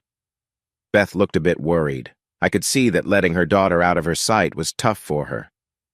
"I don't know," she said hesitantly. "Beth," my sister said gently, "besides my husband, there is no one I trust more than Mike to look after my girls. He will make sure Lisa is safe. The boat dock is private and on Mike's property, so no one else will be there. Why don't we ask Lisa if she wants to go?" Beth kept looking between Mel and me, thinking over the idea. Finally, she said, I guess it would be okay if you're really sure. That is, if she wants to go. I got up and walked to the railing at the edge of the deck, calling out, Girls, would you like to take a ride with me down to the boat dock? My two nieces started jumping with excitement. Yes, yes, we want to go. Can Lisa come too? Why don't you ask her and see, I replied. She is welcome to join us. My nieces turned to Lisa and encouraged her to join them. I don't know, Lisa said, her eyes wide at the idea of leaving her mother. Mom said I shouldn't trust men I don't know. Jeannie giggled at that. Lisa, he's not a stranger, he's Uncle Mike. Don't worry, he'll take care of us. You'll love it at the boat dock. We can have fun skipping rocks on the water. Please come. Lisa felt unsure. She really wanted to spend time with her friends, but the thought of being away from her mom made her nervous. After a moment, she decided she wanted to go. Okay, I'll ask Mom, but I don't think she will let me. The three girls ran up to the deck with Lisa stopping in front of her mother, my nieces standing behind her. Mom, can I go with Jeannie and Missy to see the boat? Please, please, my nieces added, all looking at Beth with hopeful eyes. Lisa, are you really sure? Asked Beth. Yes, Mom, Jeannie and Missy will take care of me. Yes, Miss Beth, we will take good care of her, Jeannie assured her. Beth then turned to me. How long will you be gone, Mike? We will be back in about an hour. The girls will have time to have fun and get back in time for lunch. Well, if you're sure you want to go, Lisa, then I guess it will be all right. Oh, thank you, Mom, Lisa exclaimed, giving her mother a big hug. With that sorted, I said, Get ready, girls. Take the little ones with you while I grab my keys. The way the girls rushed to my truck, chatting happily, you would think we were heading to an amusement park. As they headed through the door, I turned to Beth. She'll be fine. I promise. And I'll bring her right back if she's not having fun. Beth just nodded and looked down. I could see she was worried if she made the right choice. It took only a few minutes to get to the cove. As soon as I turned off the engine, all three girls and two dogs jumped out and started to play. For a while, I sat in the shade of a big oak tree, watching them enjoy themselves. I loved seeing the girls and dogs having fun. Sometimes one of the dogs would run over and give me a friendly lick, showing how happy they were. Jeannie and Missy would take turns coming over to share a moment with me. I noticed Lisa watching, and I could tell she wanted to join in, but I respected her need to feel comfortable. I even let the girls take off their shoes and splash in the shallow water. As the time to leave approached, I told the girls to put their shoes back on while I checked the boat. When I said this, I saw Lisa whispering to the other girls. A moment later, all three came over to where I was sitting. Jeannie and Missy stood behind Lisa. Go on, Lisa. Ask him. He won't bite, I promise, encouraged Missy. Lisa shyly looked down and asked softly, Can I see the boat, Mr. Mike? I've never seen one up close before. Smiling, I replied, Of course, sweetie, but we have rules for when you go onto the dock. You need to be very careful, okay? Yes, sir. I promise to be very careful. We all walked down to the ramp that led to the floating platform. I let Jeannie and Lisa go first so I could watch them. Lisa held tightly to Jeannie's hand. I knew this was a big deal for her. I followed behind Missy. Their parents had taught the girls about boating safety. They knew that if they didn't follow the rules, they wouldn't be allowed to go out in the boat. The dock I built had spaces for 2 boats and a big area with lockers in between. Each space had a lift to keep the boat safe and dry when not in use. I told the girls to wait in the middle of the platform while I started the motor to lower the boat into the water. Once the boat was in the water, I took off the cover and climbed inside. First, I called Missy over and helped her into the boat. Then I told Jeannie to bring Lisa over. I leaned out, assisted Lisa into the boat, and noticed her surprised look. Before she could think too much, I helped her sit next to Missy. Finally, I lifted Jeannie in. I took my place in the driver's seat and invited Lisa to sit beside me. I spent a few minutes explaining the parts of the boat while she listened closely. I knew we needed to head back to the house soon, as I didn't want to give Beth more reasons to worry. Okay, girls, I said. I would love to take you out on the lake, but I didn't ask your mothers if that was okay. And we need to be back for lunch. I stepped out of the boat and told Jeannie she could go first. I helped her out and set her on the platform. Then Lisa came over and I assisted her to the dock. Lastly, I helped Missy down. The three girls stood together whispering while I covered the boat and lifted it back out of the water. Once everything was done, we headed back to my truck in the same order, with Jeannie and Lisa holding hands and Missy and I following behind. I got everyone loaded up and we drove back to the house. When I turned off the engine, everyone hopped out. But instead of running off, the three girls waited for me. As I approached, Lisa looked up and said, "Thank you, Mr. Mike. I really had fun." "You're welcome, honey. I'm glad you enjoyed it." "Thank you, Uncle Mike. We had a lot of fun, too," said Jeannie, running over to give me a hug around the legs. "You're welcome, too, girls. Now let's go in and let Lisa's mom know we're back safe. Then it'll be time to get ready for lunch. Would you girls like me to grill some of my famous hamburgers?" Jeannie and Missy jumped up and down, excitedly saying, "Yes, yes, yummy." Missy turned to Lisa and proudly said that her Uncle Mike made the best hamburgers in the world. We found Mel and Beth sitting in the living room. I noticed Beth looked a bit upset. I glanced at my sister, who just mouthed later. I nodded, and Lisa, still full of excitement, ran to her mom. Mama, we had so much fun.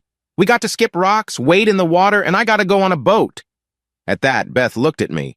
"You took my daughter on a boat?" Holding my hands up to calm things down, I said, "Whoa, hang on. I just let the kids sit in the boat. We never left the dock. I was right there with them. I wouldn't take Jeannie and Missy out without their parents knowing first." I saw Beth's look soften. "Oh, Mama, please don't be upset. I had so much fun. Mr. Mike made sure I was safe, and Jeannie looked out for me, too."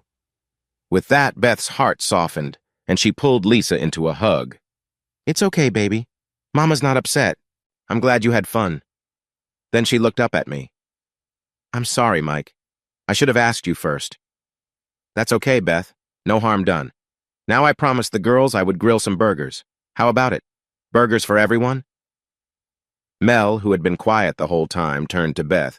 "Oh yeah, Beth, wait until you taste Mike's hamburgers. He really is great at grilling. What can we do to help?" "Not a thing, ladies.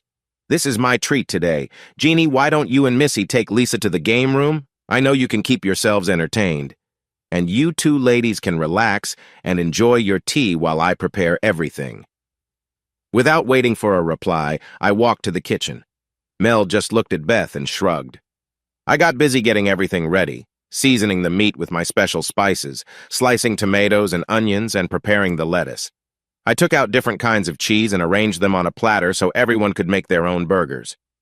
I opened a big can of baked beans and put them in a pot on the stove to heat slowly. I took the burger patties and buns outside to the grill, started it up, and began cooking.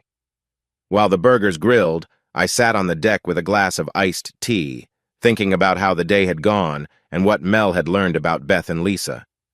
Just before the patties were ready, I placed the buns on the grill to toast. I then set them on the kitchen counter. I took the platter of cheese and toppings from the refrigerator, poured the beans into a large bowl, and set it next to the patties and buns. Finally, I put mustard, mayonnaise, ketchup, and some chips on the counter. Everything was ready. I peeked around the kitchen door and called out, "Mel, Beth, if you could call the girls, lunch is ready."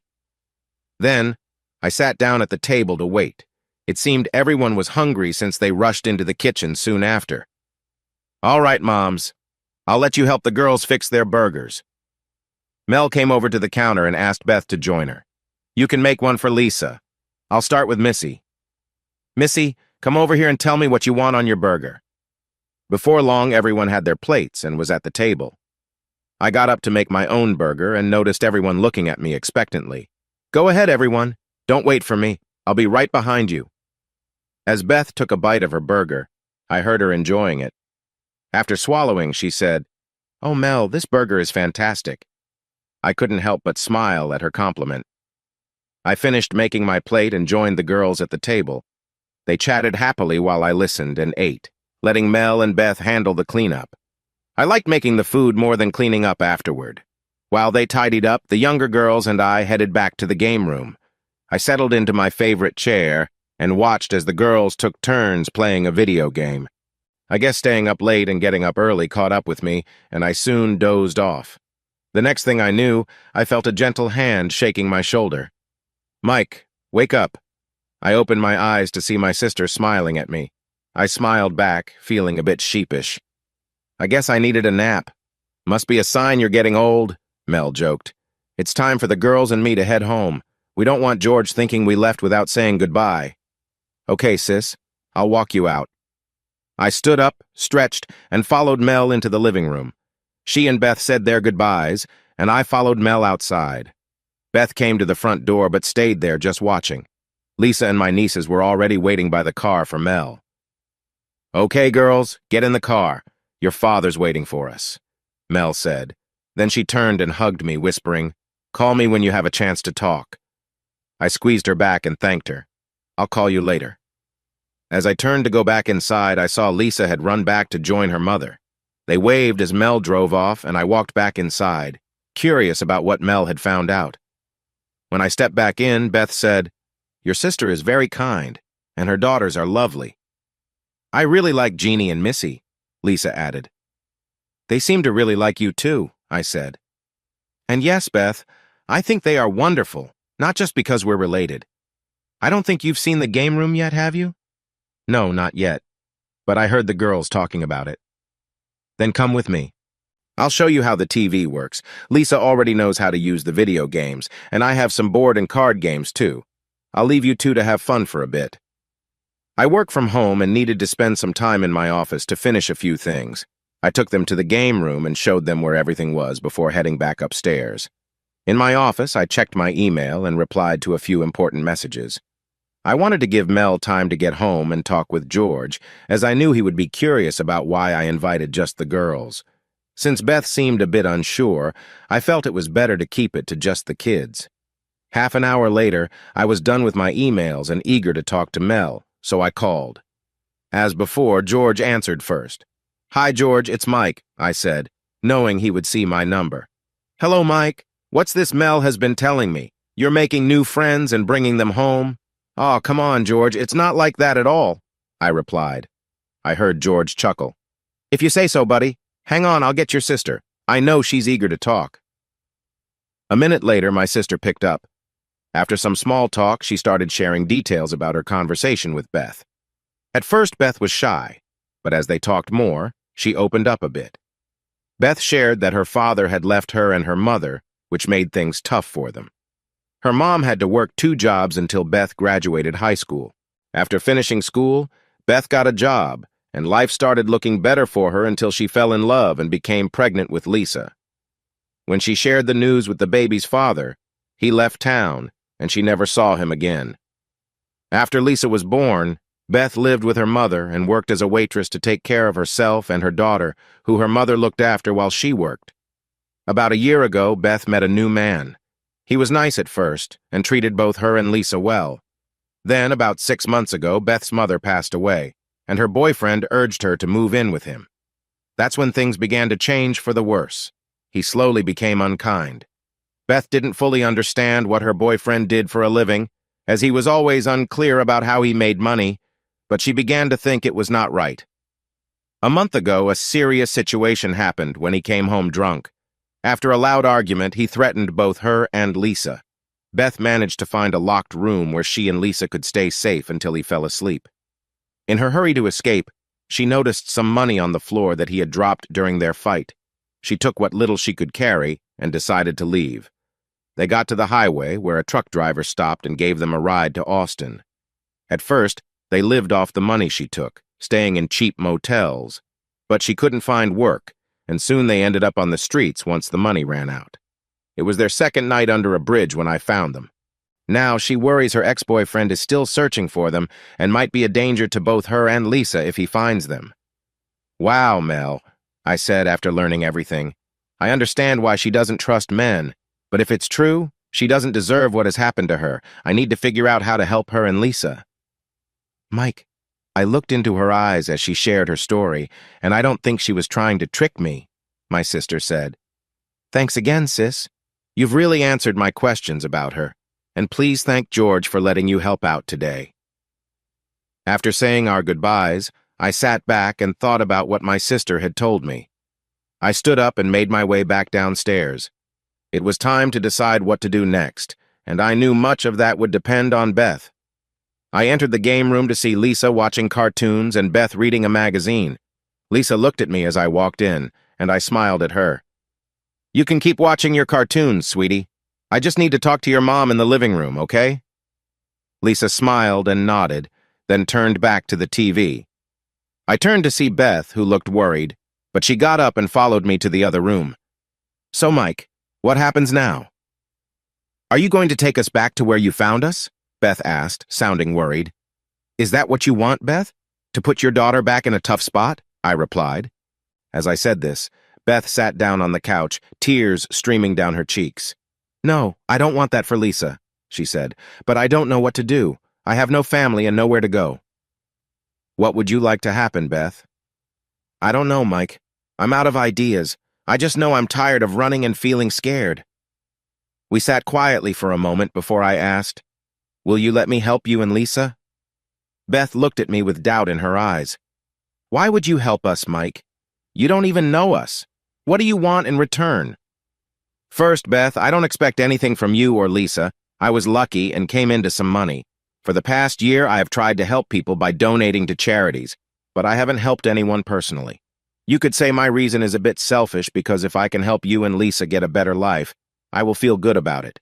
So it's your choice, Beth. I'm here to help, but I can't make you accept it. Why don't you and Lisa think it over?" "You can tell me tomorrow. If you want my help, we can sit down and make a plan. If you decide to leave, you are free to go any time. The only thing I ask is that you try your best for yourself and your daughter. If you don't trust me, I can take you wherever you want tomorrow. It's up to you." I didn't sleep much last night, and I'm tired, so I'm going to bed now. You and Lisa are welcome to use the game room, and feel free to eat anything you find in the kitchen. You know where to sleep. Good night. With that, I got up and walked to the stairs, leaving Beth deep in thought. Beth sat and thought as Mike went upstairs. Could this be real? She wondered. Could Mike really want to help them without wanting anything back? She considered everything he had done since finding them. He had saved her from a tough situation, taken them in, fed them, and provided a safe place to stay. She thought about his sister Mel and her little girls, who clearly liked Mike. Throughout this time, Mike hadn't made any wrong suggestions. He had said he wanted nothing from her. Would it be so bad to accept his help? After all, if he turned out to be like the other men in her life, she could take Lisa and leave again, going back to where they had been. But for now, they had clean clothes, warm meals, and a cozy bed. She was already seeing a positive change in Lisa after spending the day playing with kids her own age. She had made her decision. She was going to take his offer. She would be careful about Mike and what he wanted, but she had no other options. She needed to try this for her daughter's future. Mike. In my room, I took a shower and then got into bed. I found it hard to sleep as I thought about the story Beth told me about her life. I believed her, and I really hoped she would let me help her, especially for her daughter's sake. I remembered something my sister said. While we were out, she went to help Beth with laundry. When Beth took the clothes from the dryer, Mel saw how worn out everything looked. I decided that if Beth agreed to stay, the first thing we should do is get new clothes for both of them.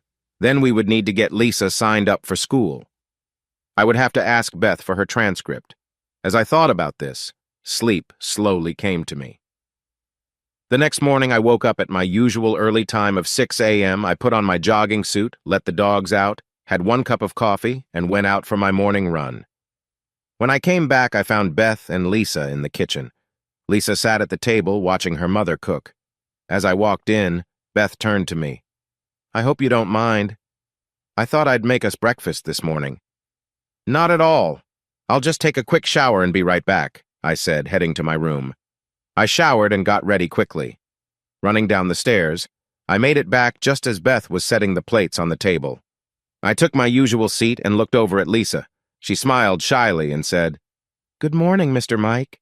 "Good morning, sweetie. How are you today?" "I'm good," she giggled. "And Beth, how are you?" I asked. She smiled a little. "I'm good." Her answer made Lisa giggle again.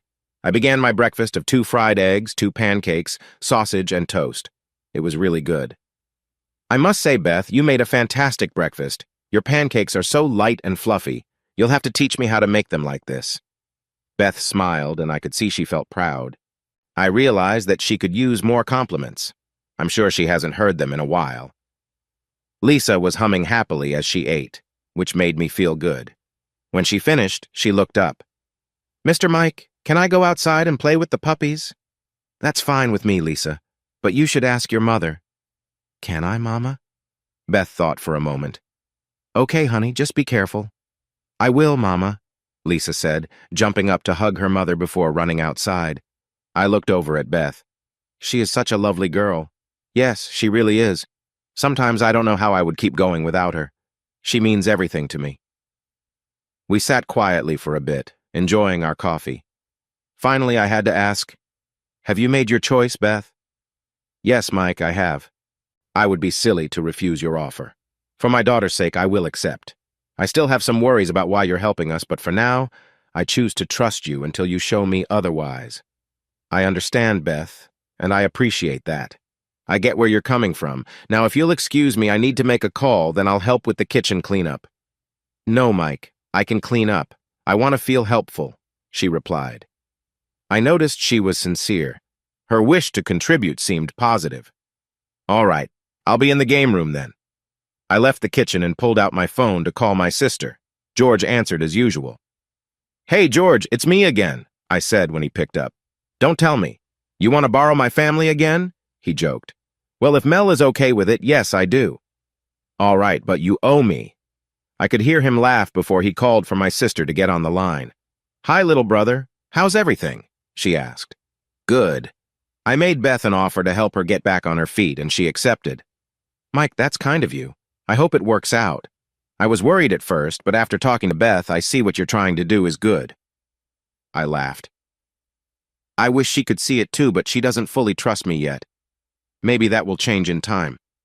The reason I called was to ask if you and the girls would take Beth and Lisa shopping for new clothes and anything else they need. My credit card will cover it." Spending a man's money on a shopping trip. Let me think. She paused for a moment. "All right, I'm in. Get them ready and we'll be there in about an hour." "Thanks, sis, I appreciate it." "I know you do, little brother. See you soon." Now it was time to share the news with Beth and Lisa. As I walked back to the kitchen, I paused at the door. I could hear Beth humming to herself as she finished cleaning up. I cleared my throat gently so she would know I was there. She turned around, surprised to see me. I chose not to mention her humming. "I just wanted to let you know that Mel will be here soon. She's bringing the girls to take you and Lisa shopping." "Shopping?" Beth asked, a bit surprised. "Yes, shopping. For new clothes, shoes, and anything else you might need. If you're going to accept my help, you both will need these things." I could see Beth trying to set aside her feelings of pride. "All right, Michael, if you say so."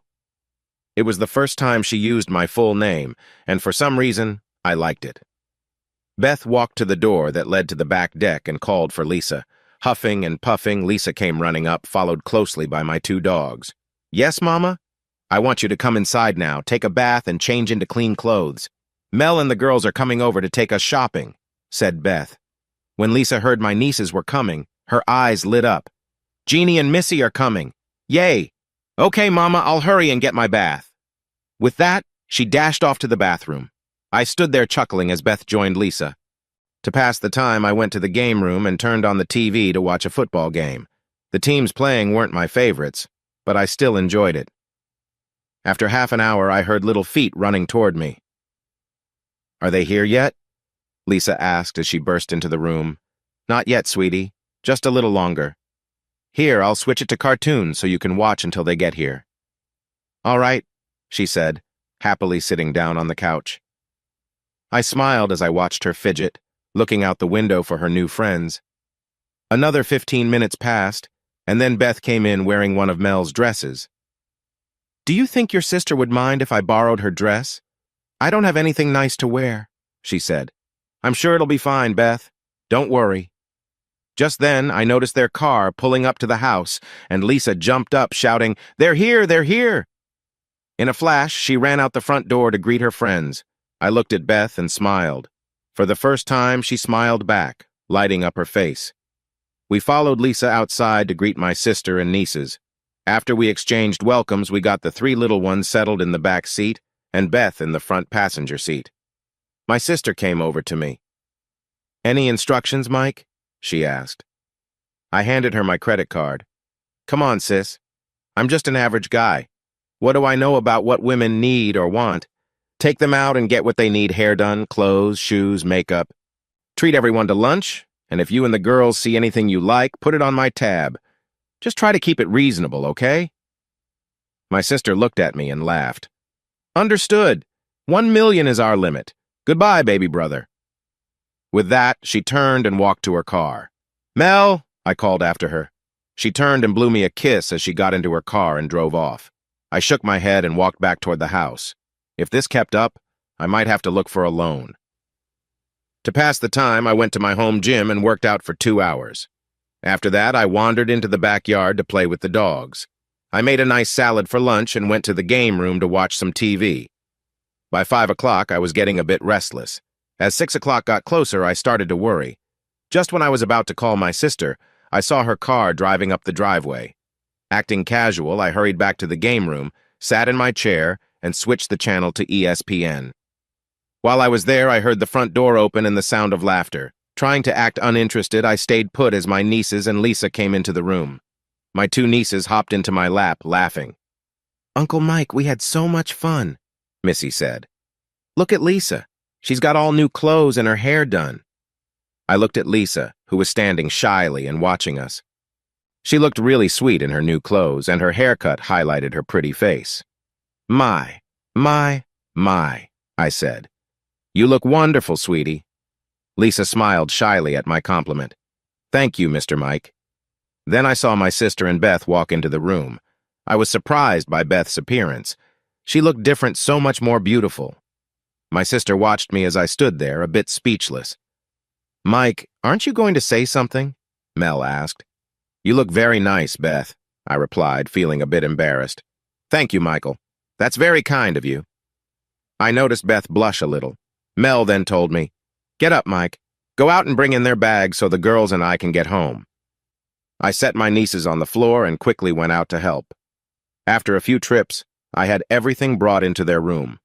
When I returned, I told Mel that everything was unloaded. My sister stood up, told the girls to get in the car, and gave Beth a friendly kiss on the cheek, saying they would see each other later in the week. As we headed for the door, she asked me to walk her out. When we reached her car, Mel turned to me. "Mike, I have to say, after spending the day with Beth and her daughter, they are really nice people. What you are doing for them is truly admirable." I was at a loss for words, so I just hugged my sister, kissed my nieces on the cheek, and walked back into the house. As I stepped through the front door, I could hear Beth and Lisa chatting excitedly about their day. I went to the game room and let Beth know that I had put their things in their room. "I'm going to bed now," I told them. "If you're hungry, feel free to use the kitchen. I'll see you in the morning." I turned and walked quickly to my room. After closing my door, I sat on my bed. I had only known Beth for 2 days, but when she came into the house tonight, I felt something different. It surprised me how quickly my feelings were starting to grow in unexpected ways. I told myself to stay calm. Did I want to go through another heartbreak? Just thinking about my ex-wife was enough to clear my head. Beth and Lisa were just a project for me. I was here to help, not to get hurt again. Beth was surprised when Mike walked in and said he was going to bed. She and Lisa had just enjoyed a great day with Mel and her daughters. They had so much fun together. But now, back at Mike's house, he seemed upset and distant. Beth started to worry that they had overstepped. Beth didn't want to spend so much money, but Mel had pushed her to do it. Mel could be very convincing when she tried. The morning had been tense for Beth, but by lunchtime, things were looking up. By the time they got back to Mike's home, Beth felt like she had known Mel for years. Watching Lisa have fun with her new friends made her really happy. It had been a long time since she had seen Lisa this joyful, but Mike's response when they returned was not what Beth had expected. She wasn't sure what she had hoped for, but it definitely was not the cold treatment he gave them. She started to worry that he might ask them to leave. That would hurt Lisa, who had just made new friends. That night, Beth had a hard time sleeping, turning and tossing, wondering what the next day would be like. The next morning, I followed my usual routine, a cup of coffee and then jogging. I realized I had to keep my relationship with Beth purely professional. It had been easy to avoid getting close to other women when I kept my distance, but having Beth and Lisa living with me was different. I couldn't avoid seeing them. After my run, I found Lisa and her mother in the kitchen like the day before. "Good morning, ladies," I said as I walked in. "Good morning, Mr. Mike," Lisa said with a giggle. Morning, Mike," Beth replied quietly. I noticed Beth looked tired, as if she hadn't slept well, but I didn't know why. "I'll just shower and then come back down," I said, heading towards the bathroom. While I was in the shower, I wondered if something was bothering Beth. I didn't pick up on the fact that it was because of how I had acted last night. I decided to let her share when she felt ready. After I finished, I went back to the kitchen, where my breakfast was waiting. I sat down and started to eat, glancing at Beth occasionally. She was just sitting there quietly, not eating much. I didn't want to push her to talk, so I finished my meal and leaned back in my chair. "Beth, now that you've accepted my help, we need to get Lisa enrolled in school." Lisa's eyes grew wide with excitement. "School?" "Yes, young lady, school." I noticed Beth look up at me. Lisa then asked, "Will I go to the same school as Jeannie and Missy?" "Yes, sweetie, you will. But I can't promise you will be in the same class. We'll have to wait and see." "Oh, okay." I looked back at Beth and saw she was staring at me. "What?" I asked. Nothing. It's just," she mumbled softly. "It's just what, Beth?" "No, it's nothing. You're right, Mike. Lisa needs to be in school." With that, Beth got up to clear the table. I stood up to help her. "I can do this, Mike. I thought it was a good time to talk about our roles in the house." "Lisa, why don't you go outside and play with Susie and Toby for a bit?" I suggested. Lisa looked at her mother, who nodded in agreement. After Lisa closed the door behind her, I asked Beth to sit down. "Beth, since we will be sharing this house for a while, let's discuss a few things. First, I don't expect you to do everything here. I would appreciate your help, and I can handle chores too, like cleaning up after meals. Understood?" "Yes, Mike." "Second, let's talk about the sleeping arrangements." Beth's eyes widened when I mentioned this, but I continued. "You and Lisa are in the bedroom now. There are 3 bedrooms downstairs. The other 2 are joined by a bathroom. If you and Lisa would like your own room, you can choose any room you want. It's up to you." I heard Beth sigh in relief, realizing I wasn't suggesting what she feared. "My rooms are upstairs, and I will take care of them. We will share the downstairs.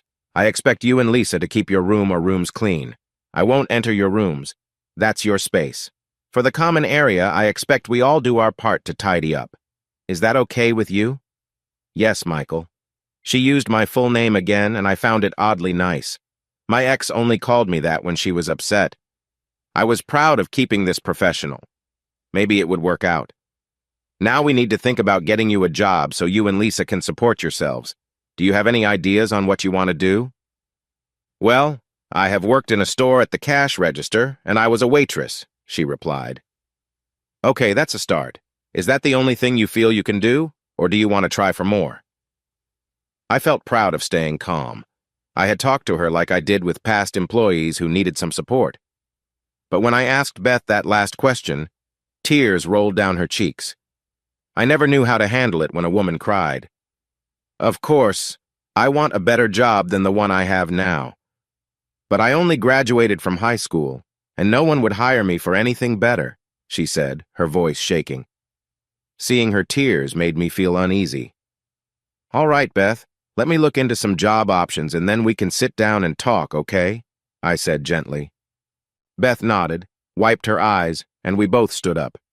"Let's work together to tidy up the kitchen," I suggested. In silence, we quickly put everything away. Feeling bad for making Beth upset, I said I needed to do some work in my office. Once I was alone, I thought about what to do next. It bothered me that I'd made Beth cry. In my old landscaping job, I usually only worked with men. The only woman I had hired was the office manager, and she was very strong. I needed advice from Mel. I called the daycare and left a message for my sister, asking her to call me when she could. I spent the next hour playing Sudoku on my computer until my phone rang. Like someone desperate for help, I grabbed the phone. "Okay, little brother, what did you do that you need to talk to me while I'm busy?" "What? Can't I just call my big sister to hear her voice because I care about her?" "Stop joking, Michael. I made Beth cry and I feel awful." I explained what happened earlier and asked for her advice. Mel gave me the straight talk, saying that Beth wasn't my employee and that I needed to be more careful with my words. Then her tone softened. "I'm going to take some time off tomorrow and meet you both at the school to get Lisa registered. The vice principal is my friend, and I'm sure she will help us." After we finished our call, I leaned back in my chair, thankful for having a big sister. Since my divorce, she had helped me many times. I stayed in my office until lunchtime before going downstairs. I found Beth and Lisa in the game room, with Beth reading and Lisa watching TV. "Are you two ready for lunch? How about sandwiches and soup?" I offered. "That sounds good," Lisa replied. Beth just nodded. Lunch was a bit tense, with little conversation between Beth and me. I did mention that Mel would meet us at the school in the morning, but I had nothing more to say. I noticed Lisa looking back and forth between her mother and me, sensing the awkwardness. After lunch, we cleaned the kitchen, and I went back to my office for more work. Well, really, I played more Sudoku. Dinner was similar to lunch, just different food. After cleaning up again, I headed back to my space upstairs. I went to bed without going back downstairs, feeling unsure of what to say. The next morning, I decided to skip my jog. Instead, I went to the kitchen and made breakfast for everyone. I could see that Beth was surprised when she walked in. We had a quiet meal, talking about Lisa's new school and what it might be like. After breakfast, we all got into my truck and drove to meet Mel. My sister had clearly talked to her friend, the vice principal, the night before because they were quickly taken into her office. I chose to wait in the sitting area, counting the ceiling tiles. About an hour later, the outer door opened, and I looked up to see my niece Jeannie come in. She saw me and ran over to give me a hug. I raised an eyebrow.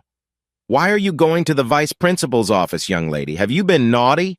Jeannie giggled and playfully tapped my arm. "That's for me to know and you to find out." Then she spun around and went into the office. After another 15 minutes, the door opened, and Jeannie and Lisa came out holding hands. Lisa pulled Jeannie toward me.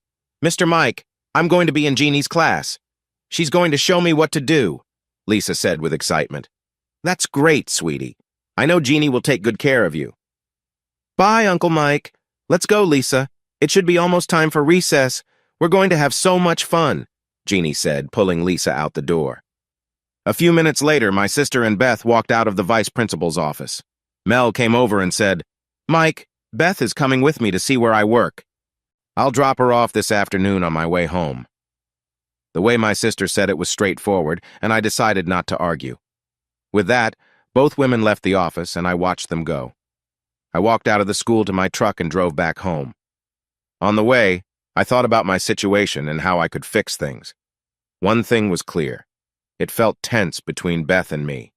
If I didn't do something, I'd end up keeping to myself in my own home. I promised myself that wouldn't happen. It was my home, and I wasn't going to let anyone push me away. Beth followed Mel to her car, feeling relieved. She had been worried about riding back to the house alone with Mike. Even when they were together in the same room, Lisa had been close by. While she didn't think Mike would harm her, she still felt unsure about him. The men in her life had either left her or caused her pain, making it hard for her to trust any man again. During the ride to the daycare center, the two women talked about the school, with Mel sharing details about its programs, activities, and the Parent-Teacher Association. Beth felt happy to learn that this was one of the top-rated schools in the state. Beth really wanted Lisa to get a good education and dreamed of her going to college, something that Beth never had the chance to do. Beth was impressed by the daycare center. It was in a good-sized building with several rooms so children of similar ages could play together.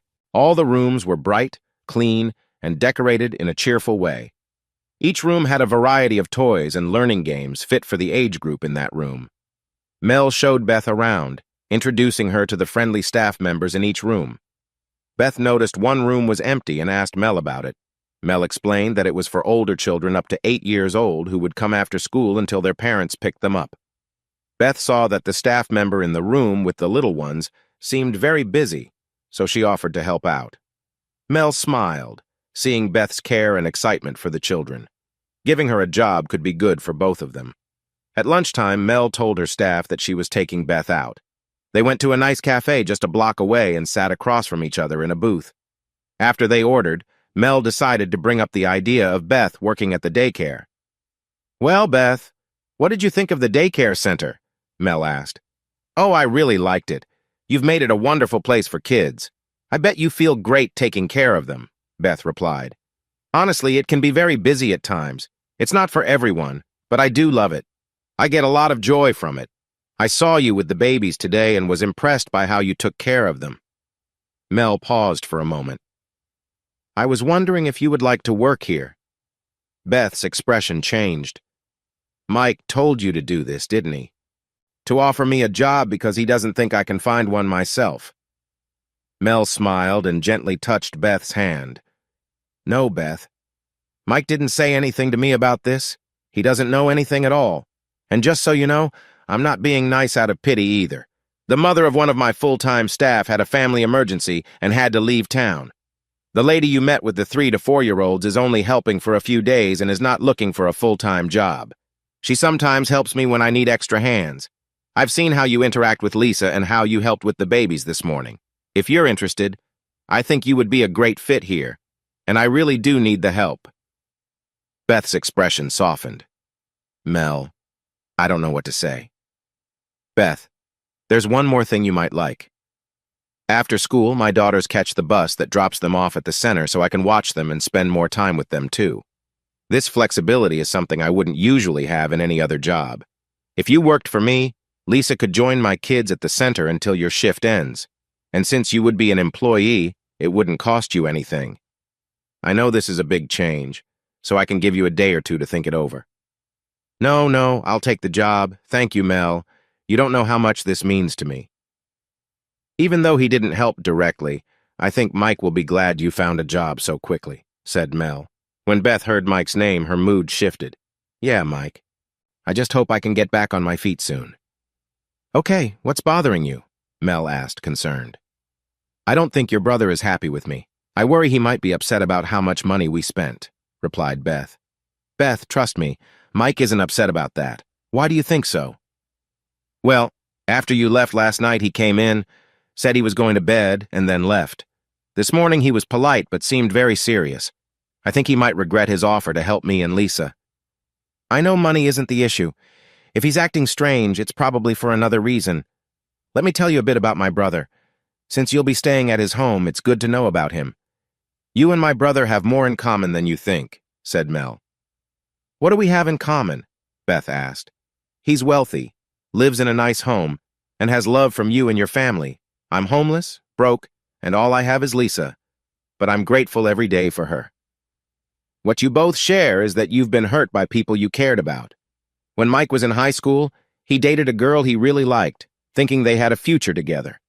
But he found out she was not faithful to him and was seeing his close friend. Mike was so upset that after graduating, he joined the Marines to get away for a while. He later told me he needed a break, and the military felt like the right choice. Mike served for 4 years and then returned home, using the GI Bill to help pay for college. Mike studied horticulture and started doing yard work in his free time to help with costs. He was honest and hardworking, and word spread about his good work. Soon, he had more requests than he could handle. So he used some of his money to hire a helper, and as time went on, he brought on more people. By the time he was a junior, he had 8 workers and a successful business. It was near the end of his junior year that he met Jenny. Beth's eyes widened in surprise at the seriousness in Mel's voice when she mentioned Jenny. She listened as Mel talked about how Mike and Jenny were together until he finished school and then got married. Mel shared that Mike won the lottery but came home one day to find his wife leaving him. Mel said, "For the first year he was here, Mike focused on fixing up his house. I thought he needed time to get over Jenny. I didn't push him, but once he was settled, I encouraged him to go out. Most of the time, he said no. Sometimes he would join George and me, but when he did, he made it clear to any woman showing interest that he wasn't looking for anything. Believe me, there are many women who are interested. Mike is good-looking and does well for himself. Like I said, you both have something in common. You've both been hurt and find it hard to trust. I know this doesn't explain everything you might feel from Mike, but it does give you a better picture of him. I know my brother well, and I promise he would never mean to hurt you or Lisa. Beth nodded, thinking over what Mel said. Mel was right. It didn't totally explain the feelings she thought she had for Mike, but it made her see him in a new light. If he was genuinely kind and didn't want anything in return, that showed a lot of character, especially since he was helping her and her daughter while dealing with his own trust issues. And even though she didn't want to admit it, Mel was also right about Mike being attractive. After lunch, the two women went back to the center, where Beth filled out her new hire forms and started taking care of the children. Lisa was excited to ride the bus with her friends Jeannie and Missy to daycare, and she was thrilled when her mom told her she would be working there too, making it possible for Lisa to ride the bus every day with her new friends. It was just after 5 that evening when Mel called Mike. Instead of heading straight home after Mel left with Beth, Mike stopped at a cafe for a coffee and ran into Jim Henley. They chatted about the property Mike had bought from him, and Jim was eager to hear about all the changes Mike had made. Mike invited him to come see his place, and Jim said yes. After paying for their coffees, they went to Mike's house, where he showed Jim around. Afterward, they visited the cove to check out the boat dock. Jim was genuinely impressed with all that Mike had achieved. He left just before noon, saying his wife was waiting for him for lunch. Mike returned home, made a sandwich, grabbed some chips and a soda, and went to his office. After eating, he turned on his computer to handle some important work. Well, really, he played Sudoku. After a couple of hours, he decided he had enough and took a long walk with the dogs. He came back home a little after 4 and started getting ready for dinner. I wanted to have dinner ready for Lisa after her first day of school. A little after 5, the phone rang, and I saw it was the daycare center. "Hi, sis," I said when I answered. "Hey, baby brother. Just wanted to let you know we would be headed home soon," said Mel. "All right, sis. See you in a bit." I went to the kitchen and started the sauce and boiled the noodles. I was making spaghetti, thinking Lisa would like it since most kids do. Just as everything was ready, I heard Mel's car pull up. A minute later, the door opened, and I could hear the cheerful voices coming in. "I'm in here," I called from the kitchen. I heard little feet running toward me and turned just in time to catch my nieces as they jumped on me. After we hugged, I looked over and saw Lisa standing there shyly. "Hey, sweetie, how was your first day of school?" Lisa lit up at that question. "Oh, Mr. Mike, it was so much fun. Jeannie showed me around and I met all her friends and they were so nice. I'm really going to like this school." And then I rode the bus with Jeannie and Missy to the daycare. And then Mama told me. When she said that, Jeannie and Missy quickly said, "Shh, it's a secret, remember?" "Oh yeah, but I had so much fun," Lisa finished. I glanced over as my sister and Beth came into the kitchen. Beth had a calm look, and Mel smiled at me. "Come on, girls," said Mel. "Your father will be home soon. Let's get dinner ready." "Okay," both girls replied at the same time. I bent down to give them a quick goodbye. Then they ran over to Lisa and hugged her. "See you tomorrow, Lisa." As they ran out to the car, I told Mel I would walk her out, and then told Beth and Lisa that dinner was ready if they wanted to wash up. I followed Mel outside. When we reached her car, I asked, "What's this secret all about?" "Don't worry, Mike. If you're nice, Beth will tell you." "Oh, I see how it is. You won't keep secrets from George, but your brother doesn't get the same treatment." "Ah, little brother, this isn't about us. It's Beth's secret." "Yeah, right," I said with a smile. I leaned in and gave my sister a quick goodbye before heading back inside. Beth, Lisa, and I arrived back in the kitchen at the same time. "Do you like spaghetti, Lisa?" I asked. "Oh yes, Mr. Mike, I really do," she said. "Okay, if you both will have a seat, I'll bring it to the table." I had already set it up, so while Beth and Lisa sat down, I drained the noodles and placed them in a big bowl. I poured the sauce into another bowl and carried both to the table. Finally, I brought drinks for all of us and took my seat. Beth made a plate for Lisa, then served herself, and I did the same. We sat together quietly for a while, until Lisa couldn't hold back her curiosity anymore. "Mama, aren't you going to tell Mr. Mike the secret?" she finally said. I glanced at Beth, hoping for a response. She looked down at her plate. "I got a job today, Mike. I will be working for your sister at the daycare center," she said. "Isn't that great, Mr. Mike?" Lisa chimed in. This caught me off guard. "Yes, that is wonderful. Congratulations, Beth," I replied. Beth looked at me with a hint of surprise. "Thank you, Michael." She realized that Mel had told her the truth, that I knew nothing about her new job. The rest of dinner flowed with cheerful talk about Lisa's first day at school. Beth helped me tidy up the kitchen while Lisa went to the game room to watch TV. When we finished, Beth and I joined Lisa. I settled into my recliner, watching the Disney Channel with Lisa, while Beth sat on the couch with a book. At 9, Beth stood up and told Lisa it was time to get ready for bed. Lisa nodded and said, "Okay, Mama. Good night, Mr. Mike." "Good night, sweetheart. Sweet dreams. Good night, Beth." "Good night, Mike," Beth replied as she left the room. Once they were gone, I switched the TV back to CNN and sat staring at the screen. I thought about the day's events, Lisa starting school and Beth getting a job. It was a significant day for both of them. Even though I hadn't seen much of Beth, I couldn't ignore how I felt when she was around. I turned off the TV and headed to bed, whispering goodnight as I passed their door. The next morning, I woke up early as usual.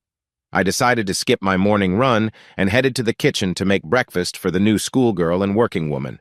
Beth looked surprised when she walked in and saw me setting their plates on the table. I grabbed a cup of coffee for Beth and a glass of milk for Lisa. My sister had mentioned she would stop by to pick them up, so I didn't need to worry about driving them. I wished both of them a nice day and went for my morning run, telling Beth to leave the dishes for me to clean up later. When I returned, I found the kitchen clean and the house empty. Mel had already come by and taken Beth and Lisa. I walked in and decided to have a bowl of cereal. While I ate, I thought about Beth and Lisa needing a way to get around. Even though it wasn't far, I didn't want my sister to have to drive them every day. After I finished, I went upstairs to get ready. An hour later, I was walking around a car lot looking for something. It was the same place where I had bought my truck. The salesman who had sold me my truck spotted me and came over. He asked if there was anything wrong with my truck. I said there wasn't, but that I wanted to find a nice used car for someone special. I gave him a look that said I expected a good deal. An hour later, I had bought something and set it up to be delivered. Happy, I headed back home. Later that afternoon, the car arrived. I asked them to park it in the driveway so that Beth would notice it when she got home. I went back inside, thinking about how well things were turning out. Lisa was in school, Beth had a job, and now she had a car. I planned to give her the keys when she returned. I felt quite pleased with myself. A couple of hours later, I saw my sister Mel pull up and went outside to meet her. As she got out of the car, she spotted the new car. "Whose car is that, Mike? Do you have guests?" "No, no guests. I realized that Beth and Lisa needed a way to get around, so I bought it for Beth this morning." I looked over at Beth. Her eyes widened in surprise as she looked at me. "Mike, you shouldn't have. You are already doing so much for us." "Beth, just think about it. You're working now and Lisa is in school. Do you really want to always depend on someone else to take you places?" I asked. "Well, no," she replied. "Thank you, Michael." I handed her a set of keys and asked if she wanted to take it for a drive.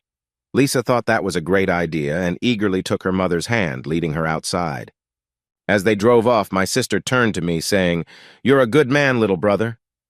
"Aw, shucks," I replied. "I'm just being practical." My sister smiled at me and waved before she and her daughters headed home. I went back inside to wait for Beth and Lisa to come back. During dinner that night, Lisa and Beth chatted about their new car. I could see they were both thrilled to have a way to get around without needing my help or Mel's. After dinner and cleaning the kitchen, Beth and I joined Lisa in the game room, me in my chair, Beth on the couch with a magazine. I looked over at Beth a couple of times and caught her glancing back at me before quickly returning to her magazine. I felt a strange flutter in my stomach whenever our eyes met. I tried to focus on the TV, but I kept looking back at Beth. Finally, when 9 o'clock came, Beth and Lisa went to bed. After putting Lisa to bed, Beth lay there thinking about how much her life had changed. She had gone from being homeless to living in a lovely house, having a job, a car, and her daughter in a good school. Then she thought about Mike. The times he had looked over at her made her feel nervous in a good way. She was confused. After everything she had faced, how could she be feeling this way now? Still pondering about Mike, she drifted off to sleep. The next morning, Mike woke up and went to the kitchen, finding Beth already there making breakfast. She seemed excited. She was excited to drive Lisa to school and herself to work in her new car. While they were having breakfast, Mike told Beth that he would be taking care of his nieces this weekend so their parents could have some time together. When he mentioned family plans, he noticed Beth's cheeks turn a little pink. Lisa, however, perked up with excitement. "Are Jeannie and Missy spending the night?" she asked eagerly. "Yes, they will stay tonight and tomorrow night," he replied. "Yay!" Lisa shouted. Mike's sister had called to confirm the girls were coming over as planned, and he assured her they were all set. He mentioned that Lisa would surely enjoy the sleepover and that Beth might like being part of the girls' night. When they returned that afternoon, Mike was welcomed by excited girls. He could tell they were ready to have fun. Even Beth seemed happy. He cooked some of his famous burgers. Then after dinner, he went upstairs, telling the girls they could have their own party. From his office, where he played games on his computer, he could hear the laughter and joy of the girls. Hearing Beth laugh too made him smile. It was nice to see her having a good time with them. The next morning at breakfast, he asked the girls if they enjoyed themselves the night before. They responded with big smiles and enthusiastic nods. After breakfast, the girls went outside to play with the dogs. Beth and Mike cleaned the kitchen and then went out on the deck to watch the kids play. They didn't talk much, but occasionally exchanged glances. After a while, Mike thought Beth might want some quiet time, so he excused himself to watch some TV in the game room. Around noon, the peacefulness was interrupted by the sound of little feet coming in. "Uncle Mike, we're hungry," said Missy, climbing into his lap. He knew they must be hungry after all their running around. "You are?" he asked. "What should I do about that?" "Feed us!" Missy exclaimed, giving him a hug. Laughing, he picked her up and headed to the kitchen. "All right, you three, let's go make lunch." They decided to have sandwiches and chips. Beth helped him prepare everything. As they were finishing lunch, Jeannie asked, "Uncle Mike, can we go swimming in your pool, please?" "I think that sounds good. It's warm today," he replied. "Lisa, do you have a swimsuit?" "Yes, Mr. Mike. Mom and I bought new ones when we went shopping. You should wear yours too, Mom, and join us." Beth looked a bit flustered, unsure about being in a swimsuit around him. I asked her, "You can swim, right, Beth?" She looked at me and nodded, so I said, "I have some work to do in my office. Would you mind watching the girls while they play?" "Sure, I can do that," she replied. There wasn't much to clean up, so I told everyone to change, and I would handle the kitchen. Just as I finished, the girls came out with towels and headed for the pool. Beth had put on a cover-up that reached halfway down her thighs. As she walked by, I noticed her legs. While the girls enjoyed the water, I went upstairs and used my computer. I could hear their laughter from the window. After about 45 minutes, I stepped onto the second-story deck that overlooked the yard and pool. Just then, I saw Beth getting out of the water and walking over to a lounge chair. She wore a simple yellow swimsuit. We had dinner, then went to the game room. Lisa wanted to play a board game, so Beth and I joined her, making Lisa very happy. After that, the girls went to bed. The rest of the week went by in a similar way. Beth and I started to get along better as we spent more time together. I discovered she had a good sense of humor, which made our time enjoyable. However, there still seemed to be some tension. I knew I liked her, and I thought she might still have some worries about trusting men. I especially liked the nights when Lisa wanted to play games. We sat on pillows on the floor, allowing Beth and me to talk more while I appreciated her presence in a subtle way. The following weekend, George and I went fishing while Mel, Beth, and the girls went shopping and then relaxed at my pool. I gave Beth a credit card to cover groceries and anything else she and Lisa needed. She was still a bit unsure about spending money, but I think she began to see that it was all right. Another week passed in much the same way, with some nights dedicated to games and others spent watching shows with Lisa. I noticed Lisa was much more comfortable with me. Seeing me interact with my nieces helped her realize I was friendly. One day, she brought home a picture she had drawn at school. I told her I knew just where to put it. I took her to the kitchen and used some magnets to display it, saying we could see it every day. I was kneeling down when I said this, and she smiled at me and said, "Thank you, Mr. Mike." Then, to my surprise and Beth's, Lisa leaned over and gently kissed my cheek. She giggled and quickly ran out of the room. I placed a hand on my cheek, savoring that moment. I looked at Beth, who was standing by the table, and she smiled at me before going after her daughter. I grabbed a Coke and sat at the kitchen table, thinking about how quickly Lisa was getting used to her new life. That kiss on the cheek showed me she was starting to trust me. I hoped her mother could feel the same way. I had told Beth that her paychecks would go into a bank account, and for now, I would cover all expenses. This was the quickest way for her to become financially independent. I figured it would take at least 2 to 3 months before she had enough saved to find her own place. If she wanted to move out before then, I would help with her lease until she felt ready to manage on her own. Another week went by, and the weekend forecast predicted rain. On Saturday, Mel, Beth, and the girls went shopping for the week. I spent the day catching up on important things like Sudoku. That night, Mel and Beth took the girls to see the latest Disney movie. I focused on my own activities, working on crosswords. Beth spent Sunday doing laundry while I played games with Lisa. Then Monday came, marking the start of another school and work week. Another week passed, and we settled into a comfortable routine, games on some nights and TV on others. Since the girls had to finish their homework at the daycare, we didn't have to worry about it in the evenings. In a way, it felt like having my own family, though some elements were different. My feelings for Beth were growing. I still appreciated her presence, but as I spent more time with her, I began to see her as a wonderful person. Being around her helped me forget my past, and I felt like I was starting to heal, even if it was because of someone who didn't fully trust me. I also noticed that my dogs loved Lisa. She was gentle with them.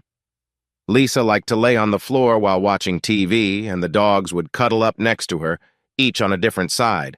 The same thing happened during our game nights, and they often chose to sleep in Lisa's bed. For Beth, the next 2 weeks after that day with Lisa flew by. She was happy in her new job, enjoying taking care of the kids, and having Mel as her boss was a true blessing. As the days passed, their friendship grew stronger. Beth also felt a change in her feelings toward Mike. She no longer sensed any resentment from him about helping her and Lisa. She began to look forward to their evenings together, especially the nights they played games. On those occasions, she enjoyed wearing a dress because it made her feel good about herself. More importantly, her view of Mike changed. She saw that he was smart, funny, and kind. Even when he joked around, it was never mean. He treated Lisa well, and Beth noticed how Lisa responded positively to him. In that moment, he was a good example of a man for her, unlike her father. Beth felt her feelings for Mike growing stronger. He had come into her life during tough times, offering support and hope for the future. Unfortunately, trust between them was still a concern. Mike. It was Friday, 3 weeks after Beth started her job, when my sister called me. "Hey, little brother, how's your day going?" I had been looking into charities. "Pretty good, sis. How about you?" "Really good, no problems yet. I called because George and I want to take you and Beth out for dinner tomorrow night. It's been a while since we all went out together. We have a sitter, and you can bring Lisa, too. What do you think?" "Well, I'm not sure, sis. I mean, Beth." Mel interrupted me. "I already spoke to Beth, and she's excited. She hasn't been out in ages." "Okay, I guess I'm outvoted then," I said. "What time should we come over?" 6 would be perfect. See you tomorrow, Mike." With that, she hung up, leaving me to think about dinner. I realized I wouldn't be going out with Beth alone. We were just joining my sister and brother-in-law. I knew my sister and Beth had become friends, and since Beth was living with me, it made sense for her to join too. It wasn't like my sister was trying to set me up. When Beth got home that night, she didn't mention dinner. She only said she and Mel were going shopping in the morning and asked if I would watch Lisa. I happily agreed and suggested that I could ride with her to my sister's house. Lisa could play with my nieces while George and I spent some time together. That night, we played games again. Beth wore a different dress than usual. A couple of times, as she tried to get comfortable, I couldn't help but notice. Beth. When Beth went to bed that night, she felt excited. It had been too long since she had been anywhere fun. and she looked forward to tomorrow evening. Mel had told her she would help her find the right dress. She wore a dress that she hoped would get Mike's attention in a playful way.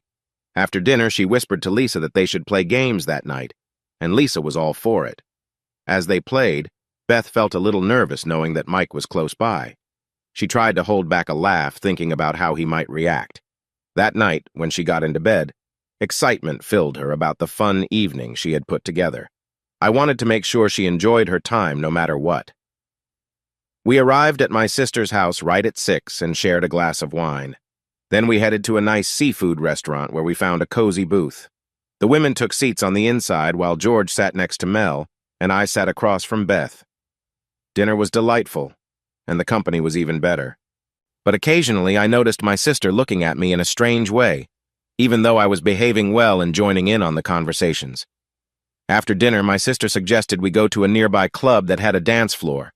I knew she loved dancing with her husband, so I decided to let Beth make the choice since she was having a good time. Beth quickly agreed, and off we went. The club was lively, but we found a table and ordered drinks.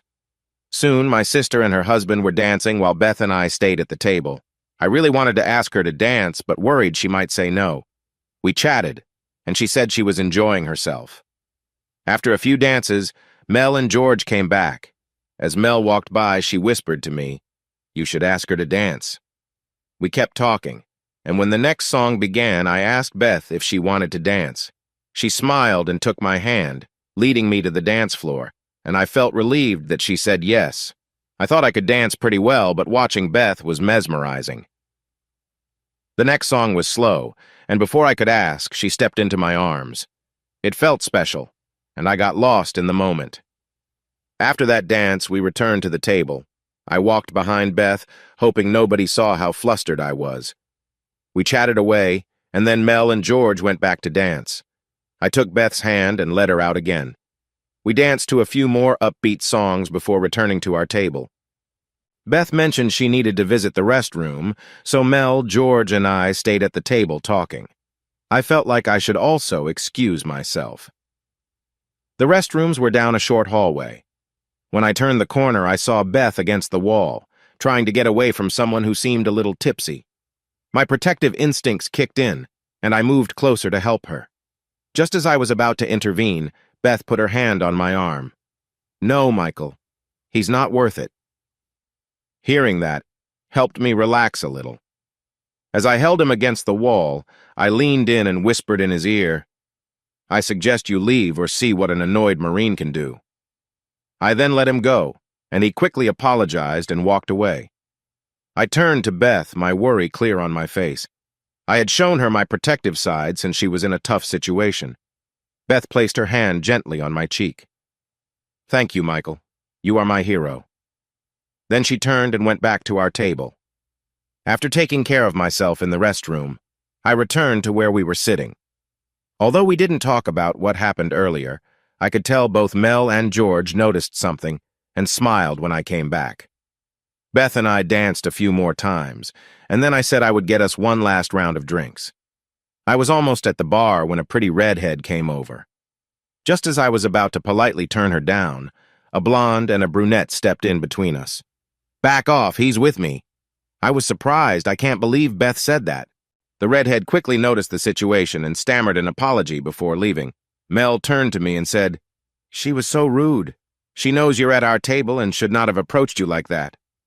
"Sorry to interrupt your night, Michael," Beth said with a playful grin. "Well, I think she understands not to mess with us," Mel replied. "We'll be at the table when you get those drinks, Mike." The two women walked back to their table, where I saw George laughing. As I continued to the bar, I realized Beth's reaction was just for show. She would be surprised to know I had feelings for her and truly wanted to be with her. After that, I got back to our table with the drinks. The girls were still laughing about sending the redhead away.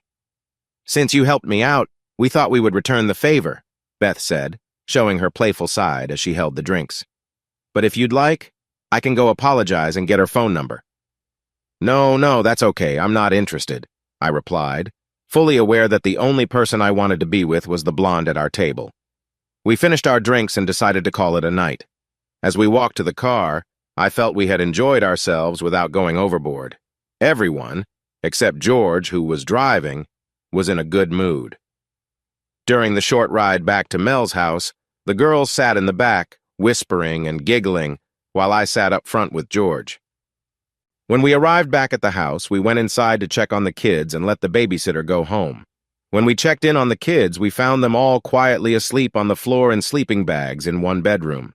We softly closed the door and headed back to the living room. Mel poured a glass of wine for herself and Beth, while I had a beer with George. After a long day of shopping, dinner, and then going out, Beth quickly fell asleep on the couch. We had already agreed to let Lisa stay over, so when we saw Beth dozing off, I whispered to Mel to grab a blanket. We carefully covered Beth with the blanket before I decided to head home. Mel wanted me to stay longer, but I told her I had to go let the dogs outside. I assured her that my house was only 2 miles away and the traffic was light at that hour. As I drove home, I thought about dancing with Beth, the slow songs, and how nice it felt to hold her close. I began to realize that I had feelings for her.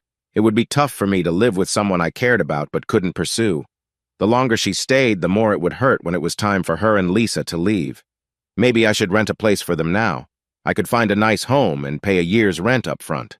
That would give her enough time to save for her own place. Beth had quite a day. First, she went shopping with Mel, found the perfect dress, and got a makeover. She would always remember the look on Mike's face when he first saw her. She felt a rush of excitement when she got into his truck. Dinner at the restaurant was a special treat for her, and she couldn't help but admire Mel and George's loving relationship. At the club, dancing slowly with Mike was even better than she had imagined. His warm embrace made her feel safe and happy. When a man had approached her in the hallway, she was thankful that Mike was there to protect her. She found herself caring for him deeply and thought about moving out with Lisa sooner, realizing it would be harder to say goodbye later on. That night, as she closed her eyes, she cherished the memories of the evening and the comfort of Mike's arms around her. That was the last thing she remembered before waking up the next morning, slightly embarrassed to find herself on Mel's couch. Mike. I woke up later than usual.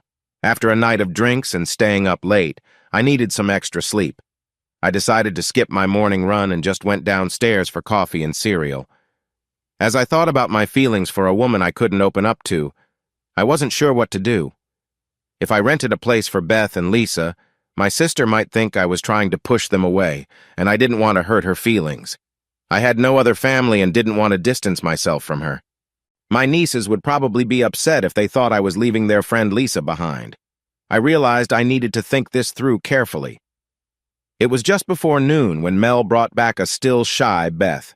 As she walked in, her first reaction was to apologize. "Oh, Mike, I'm really sorry for falling asleep last night." I laughed gently. "No need to worry, Beth. I know you had a long day. I just hope you had fun." Yes, I really did. It was wonderful. It's been so long since I went out, and that was the nicest restaurant I have ever been to. Well, enjoying yourself was the main thing, so it was all worth it, I said. "I need to shower and change, then I'll make us some lunch," she said as she headed to her bedroom. Beth had come home still wearing a lovely dress from last night. She looked just as nice now as when I first saw her in it. I wanted to tell her it was fine to wear it all day, but I knew that might make her feel uneasy. Plus, seeing her in it again made me feel a bit flustered. I couldn't spend the day feeling that way. I suppose I could, but I knew Beth wouldn't like it. I helped Beth in the kitchen, and we quickly prepared lunch. After that, she and Lisa left to meet up with Mel for their weekly grocery shopping. I was okay with Beth doing this since I didn't enjoy shopping much, and I knew she would get the foods they liked. They returned a little after 5, and after we put everything away, it was time for dinner. We watched some TV until Beth and Lisa went to bed. Tomorrow would be Monday, the start of the school and work week. When Beth and Lisa got home Monday evening, we went through our usual routine, making dinner, eating, cleaning up, and then heading to the game room with Lisa. By the time we arrived there, Lisa had a board game ready to play. We took our usual spots and started the game. That night, I found it harder to focus. I kept noticing Beth's legs and found myself lost in thought about her. Somehow I managed to get through the week without saying anything that could change things. This weekend was another sleepover for my nieces.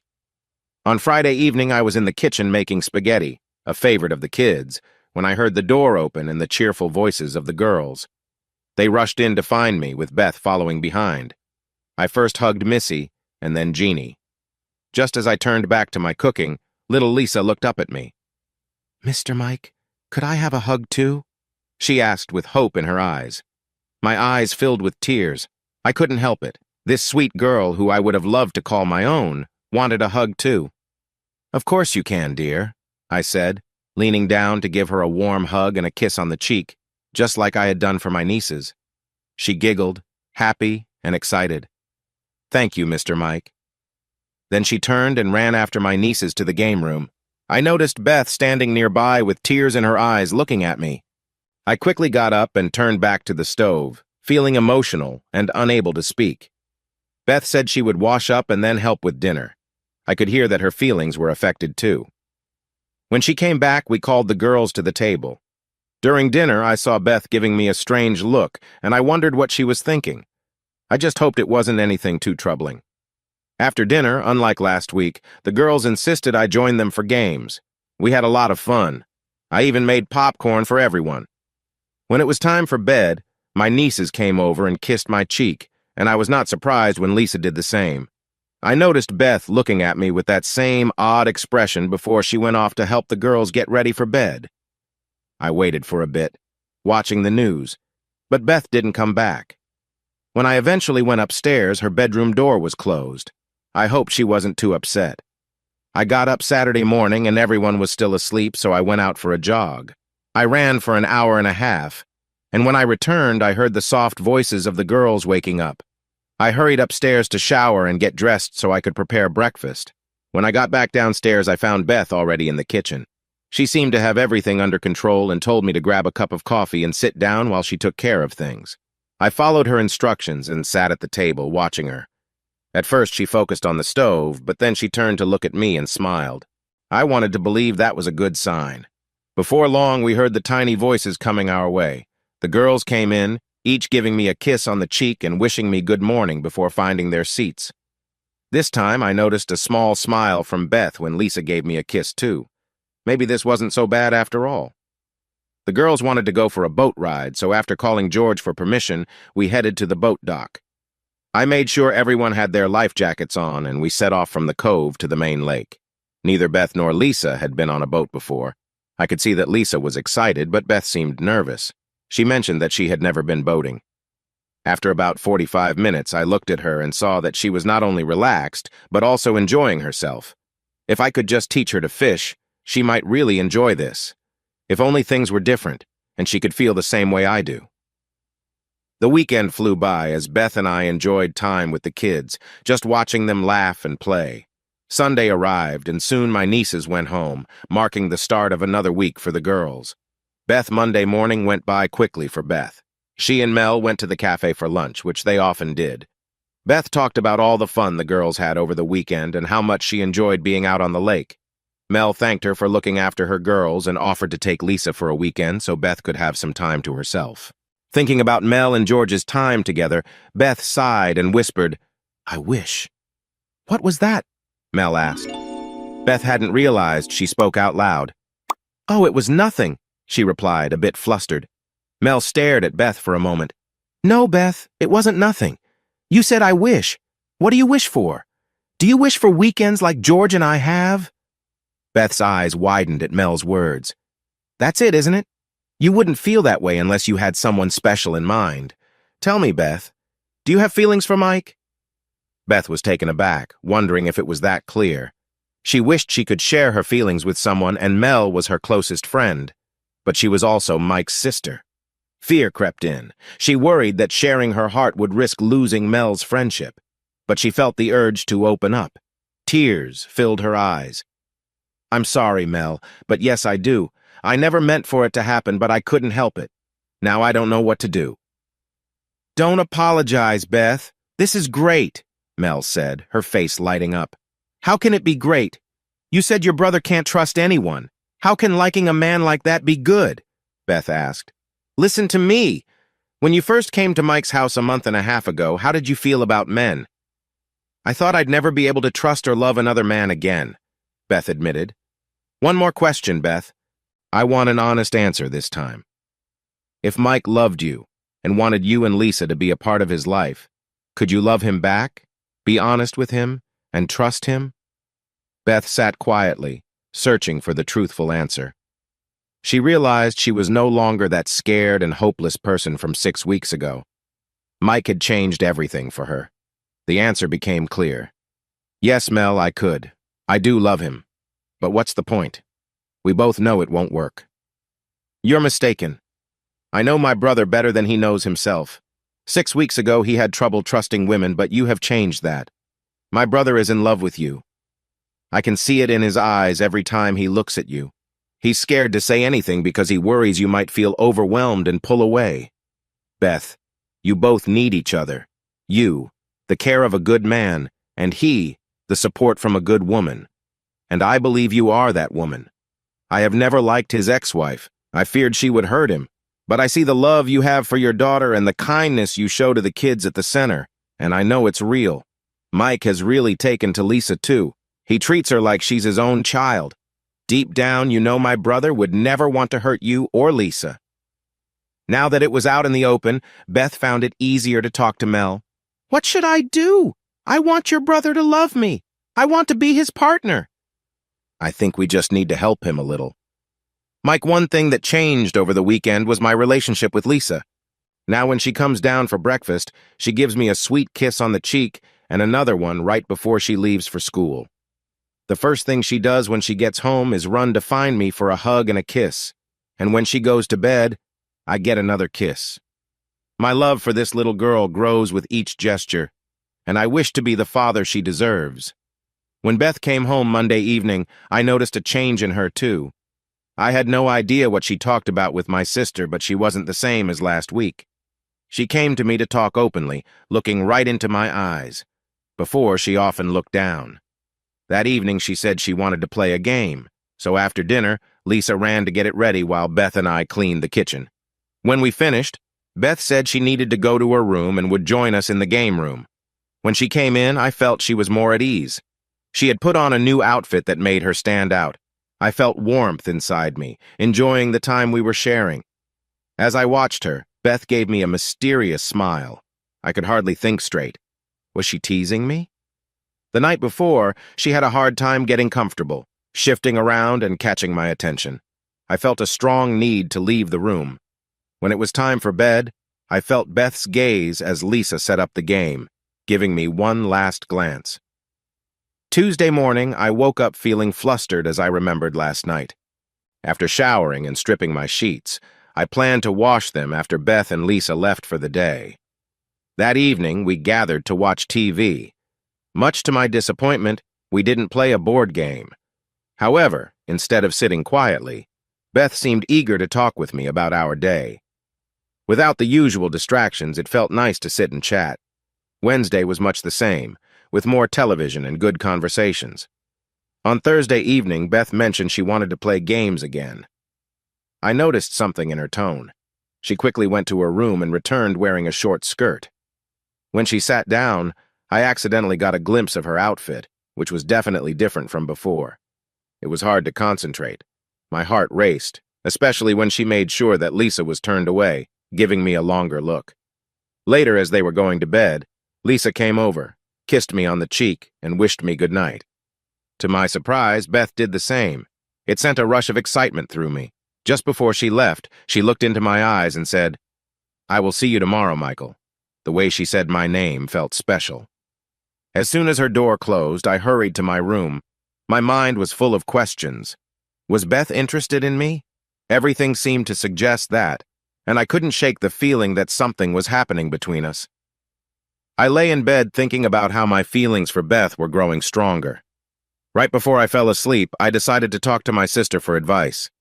I wanted to be close to Beth, but I worried about how she might react if I told her. On Friday morning, I woke up as usual, put on my jogging clothes, and headed downstairs. I found Beth already there with breakfast ready. She was by the stove, finishing up plates for herself and Lisa. Lisa came in just as Beth returned to the table, greeted me cheerfully, and said, "Good morning, Mr. Mike." Beth placed Lisa's plate down and brought hers to the chair next to mine. Before sitting down, she leaned over, greeted me warmly, and repeated Lisa's words. This made Lisa giggle when she noticed my confused expression. When the girls were ready to leave for the day, they both said cheerful goodbyes. If Lisa hadn't been there, I might have told Beth how I felt. I spent the next few hours in my office, deep in thought, trying to understand my emotions. Just before lunch, my phone rang. I saw it was Mel's home phone, and I was surprised to hear George's voice. He said he had taken the day off to work on a project at home and asked if I could help him. I happily agreed, needing a break from my swirling thoughts. George was putting in new baseboards in a couple of rooms, a simple job with an extra hand to help manage the long pieces. Shortly before 5, George finished his work for the day. I left, curious about what would happen when Beth and Lisa got home in the evening. When I arrived at the house, I was surprised to see Beth's car in the driveway. Usually she was not home for at least another half hour. As I walked in, a delicious smell filled the air. From the kitchen, Beth called out for me not to come in but to go upstairs, take a shower, and then meet her in the dining room. I often ate in the kitchen, so I was intrigued by her request. After I cleaned up and got dressed, I went down to the dining room. The table was beautifully set with lit candles in the center. I took a seat and waited. Soon, Beth walked in with 2 plates of food, wearing a lovely black dress that really caught my eye. As she set down the plates, she asked me to open the bottle of wine. I spotted the wine bucket and got the bottle for her. Now, I am no wine expert, but this looked like a nice brand. I pulled out the chair for Beth and she sat down before I took my place. Before I started eating, I asked, "Where is Lisa?" "She is spending the night with your nieces. It's just you and me tonight," she answered. Her words made me curious about what the evening might be like. The meal was excellent, and we talked a lot, with Beth sharing her thoughts eagerly. After we finished eating, Beth cleared the dishes and took me to the living room where we chatted for another hour. Then she mentioned that she had turned on the hot tub and suggested I change into my swimsuit. I hurried upstairs, excited for more time together. However, I was surprised when I got back downstairs to see Beth still dressed. "Aren't you going to change and join me?" I asked. "Yes, I will join you. I have my suit on underneath," she replied, turning to lead the way. "Don't forget to bring the bottle with you," she called back. I grabbed the bottle and our glasses and hurried to catch up. I admired how gracefully she moved as we walked to the hot tub. I held the gate open for her, and she encouraged me to go ahead and get in. I slid into the warm water and took a seat, watching Beth as she prepared to join me. She took off her dress slowly, and my heart raced. Instead of a one-piece suit, she revealed a stylish bikini. As she turned to hang her dress over the fence, I appreciated how lovely she looked. Hearing my reaction, she turned back around. "Is something wrong, Mike? Don't you like my suit?" "Oh, Beth, I like it a lot." "I was hoping you would," she laughed as she stepped into the water. We spent the next 20 minutes talking easily, and I couldn't help but admire how she moved gracefully in the bubbling water. She kept the mood light, clearly enjoying herself. Suddenly, she took a deep breath and swam toward me, moving smoothly underwater. I stayed still, feeling a gentle tug at my swimsuit. I instinctively lifted myself from my seat to engage in her playful spirit. "Oh, you beautiful woman. I care for you so much." We cuddled for the next hour, happy just to be close. Eventually, we got up to tidy the kitchen, sharing hugs as we worked. Then we walked to the game room and settled on the couch together. "What time is Lisa coming home?" I asked. "She is staying with your sister for another night. We have all day and night to ourselves." "Oh, great," I said, playfully tickling her and making her giggle. When I stopped, she lightly hit my arm. "Stop that. Be nice to your girl." I laughed and replied, "I plan to treat my girl well." She looked into my eyes and leaned in for a gentle kiss. "I need to ask, when we were playing games and you wore those short skirts?" She blushed and giggled. "Yes, Michael, I knew what I was doing. I wanted you to see me.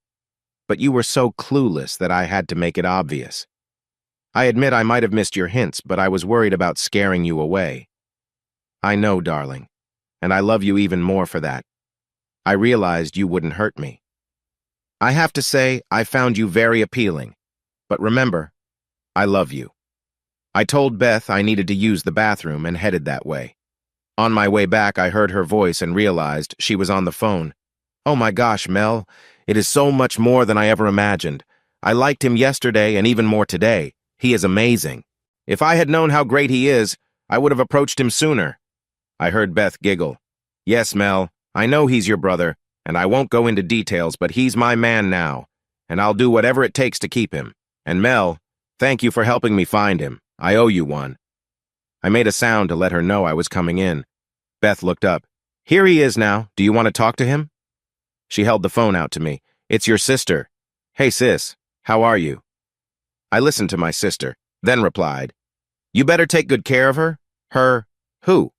"I'm not sure what you mean," I said, teasing my sister as I winked at Beth. "Beth? You mean the Beth that lives here?" "Well, I did pick her up off the side of the road and gave her a place to live, so I guess you could say I'm taking good care of her." My sister playfully tapped my arm, and I laughed as I held the phone away from my ear while she began to fuss at me. Eventually, she calmed down. "Mel, I love Beth very much, and I will do everything I can to make her and her daughter feel safe and loved. Now I have to go do something special," I said before hanging up the phone. Beth burst into laughter and jumped into my lap, smiling at me.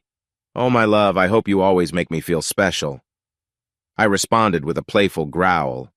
I knelt down, close to the woman I loved, feeling the warmth of our connection. I focused on her happy reactions, noticing how our bond grew stronger.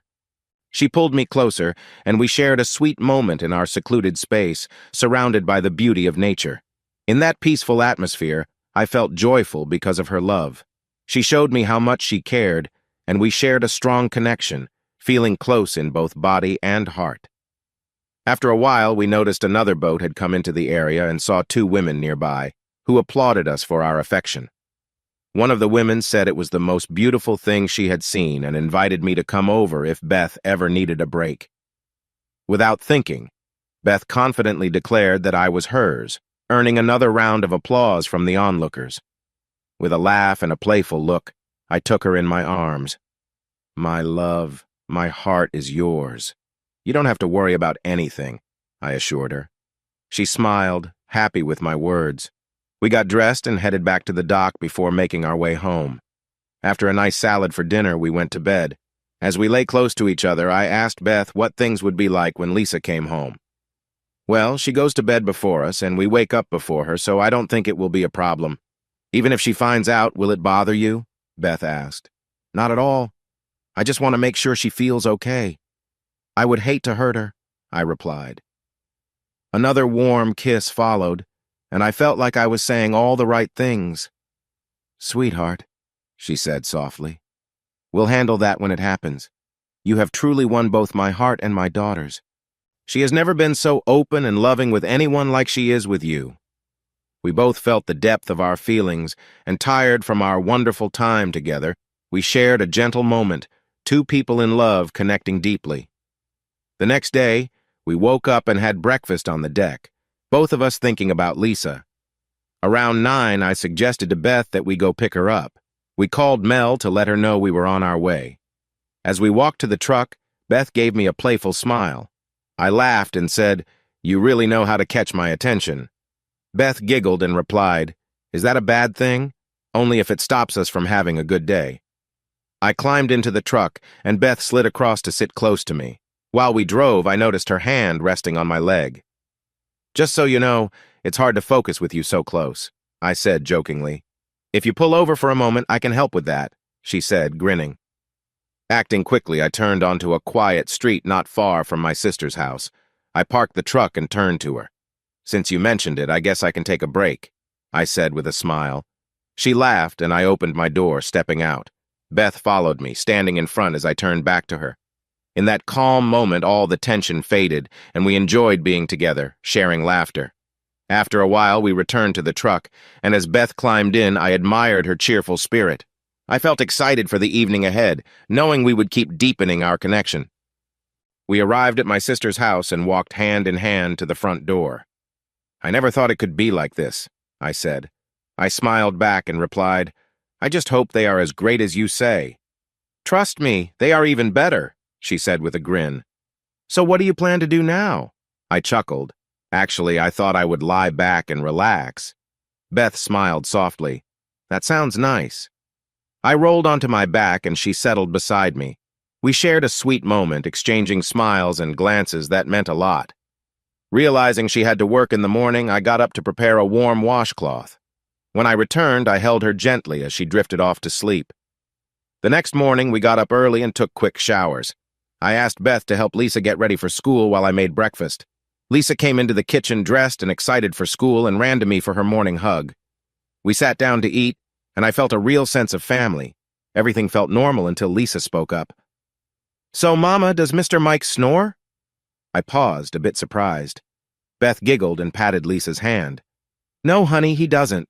And stop being so curious," she replied, glancing at me with a playful smile. Lisa giggled and said, "Okay, Mama, I'm just glad you won't have to move him out of bed." Beth's surprised response made us all laugh. Lisa continued eating, and I couldn't help but chuckle too. Beth looked at me teasingly and said, "Don't encourage her." With a wink, we shared a light-hearted moment. Kids are growing up fast these days. I thought my nieces might have shared their thoughts about adults with Lisa, and now she might feel that her mother and I were acting the same way. I hoped she didn't know too much about the complicated things in adult life. It was clear that Beth and I shared a bed, but Lisa seemed fine with that, which made me feel better. After we finished breakfast, we said goodbye to the girls. I spent the day looking forward to their return. The rest of the week passed with evenings spent together as a family, and each moment brought us closer. I knew I never wanted to be apart from them. I wanted them to stay in my life forever. By Thursday, I had made up my mind, but I had one thing to do first. After dinner that night, I told Beth I wanted to speak with Lisa alone. Beth looked curious, but said okay. I wanted to make sure no one could hear us, so I took Lisa out to the gazebo at the end of the yard, and we sat on the bench together. "Lisa, I have a big question for you, and if you say yes, you must promise to keep it secret. Not telling Jeannie, Missy, or your mother. It must stay between us. Can you promise me?" "Yes, Mr. Mike, I promise," she replied. "Great. You see, Lisa, ever since you and your mother moved in here, I have grown to love both of you. I love your mother very much, and I want to ask her to marry me. Would that be okay with you?" I said, hoping she could feel how serious I was. She squealed and jumped into my arms, hugging me tightly. Then she pulled back to look me in the eyes. "Yes, Mr. Mike, I want Mama to marry you." Tears filled my eyes as I hugged her close. "This means your Mama and I can stay together forever, right?" she asked. "Yes, sweetheart, forever and ever if your mother agrees." "Oh, I just know she will say yes. She told me she loves you a lot," Lisa said. "All right, sweetie. I'm planning to take you, your Mama, and Mel and George, along with Jeannie and Missy, out to dinner on Saturday. I will ask her to marry me at the restaurant. You just need to keep it a secret for 2 days, okay?" "Yes, Mr. Mike. I can keep it a secret for 2 days, I promise." To her credit, she did just that. She was so calm when we got back to the house that her mother didn't suspect anything. Later, when Beth thought I was out of earshot, I overheard her asking Lisa what we talked about.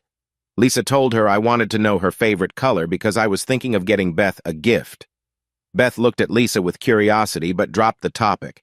That evening, I told Beth my plan to take her and Lisa, plus Mel and her family, out to dinner on Saturday. Beth happily agreed that a family gathering would be wonderful. I called my sister in front of Beth and asked if they could come over. She said they would be happy to. I thought that by being honest with Beth about going out, she wouldn't suspect anything. That night, while we were in bed, Beth tried to find out what I had talked about with my sister. It annoyed her when I said it was a secret between me and Lisa. She lay on the bed and pretended to be upset. Finally, the moment arrived. We finished our meal, and I stood up. "Before we get dessert, I have something to do. Please be patient with me." Everyone looked curious except for Lisa, who knew what was coming, and Mel, who I was sure had figured it out. I reached into my jacket pocket to hide the ring from Beth, then knelt down in front of her. Beth gasped as she realized what was happening. "Beth, you are the love of my life. I kneel before you to ask if you will honor me by becoming my wife, so we can spend our lives together in love." Tears started streaming down Beth's face, and her hands trembled. At first she nodded, then said, "Oh yes, Michael. I would love to marry you. As a sign of my love, it would mean a lot to me if you would wear this ring, I said, showing it to her for the first time. Michael, it's beautiful. Please put it on my finger. I placed the ring on her finger. It fit perfectly. I stood up, and we shared a special moment as everyone at the table applauded. Lisa then stood up and walked over to me, pulling at my pant leg. I looked down, and she held her arms out to me. I bent down and picked her up.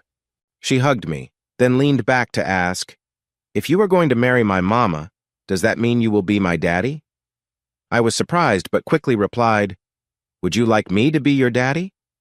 Without waiting, she answered, "Oh yes, please." I looked at Beth.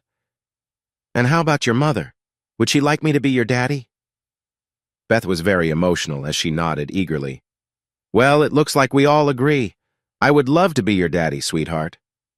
Lisa turned in my arms and looked at my nieces, saying, "I've got a daddy. I've got a daddy just like you." Beth was emotional. I felt teary, too, and I glanced at Mel. She had tears in her eyes as well. The three little girls were excited. We finally sat back down and dessert was served.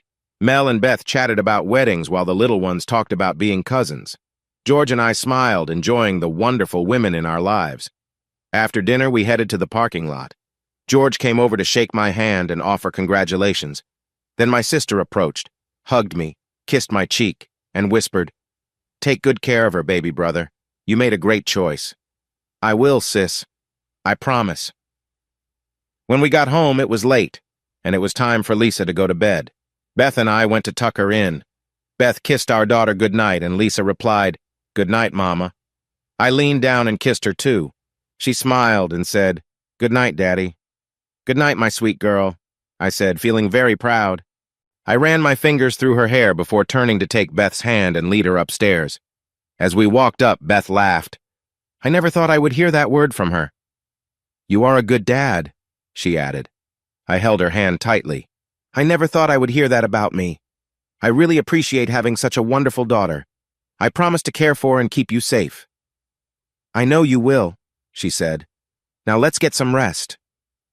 Once we reached our room, we shared a cozy evening together and fell asleep holding each other close. We both slept peacefully, feeling happy in our love. On Sunday morning, we woke up after 9. We got up, showered, and dressed. We checked Lisa's room, but found it empty. She was already awake. Beth went to the kitchen to make breakfast while I decided to find Lisa. I heard cartoons coming from the game room, so I headed there. As soon as I entered, Lisa spotted me and ran over, jumping into my arms. After a warm hug and a kiss on my cheek, she said, "Good morning, Daddy." I kissed her cheek and replied, "Good morning, my sweet daughter." She hugged me again.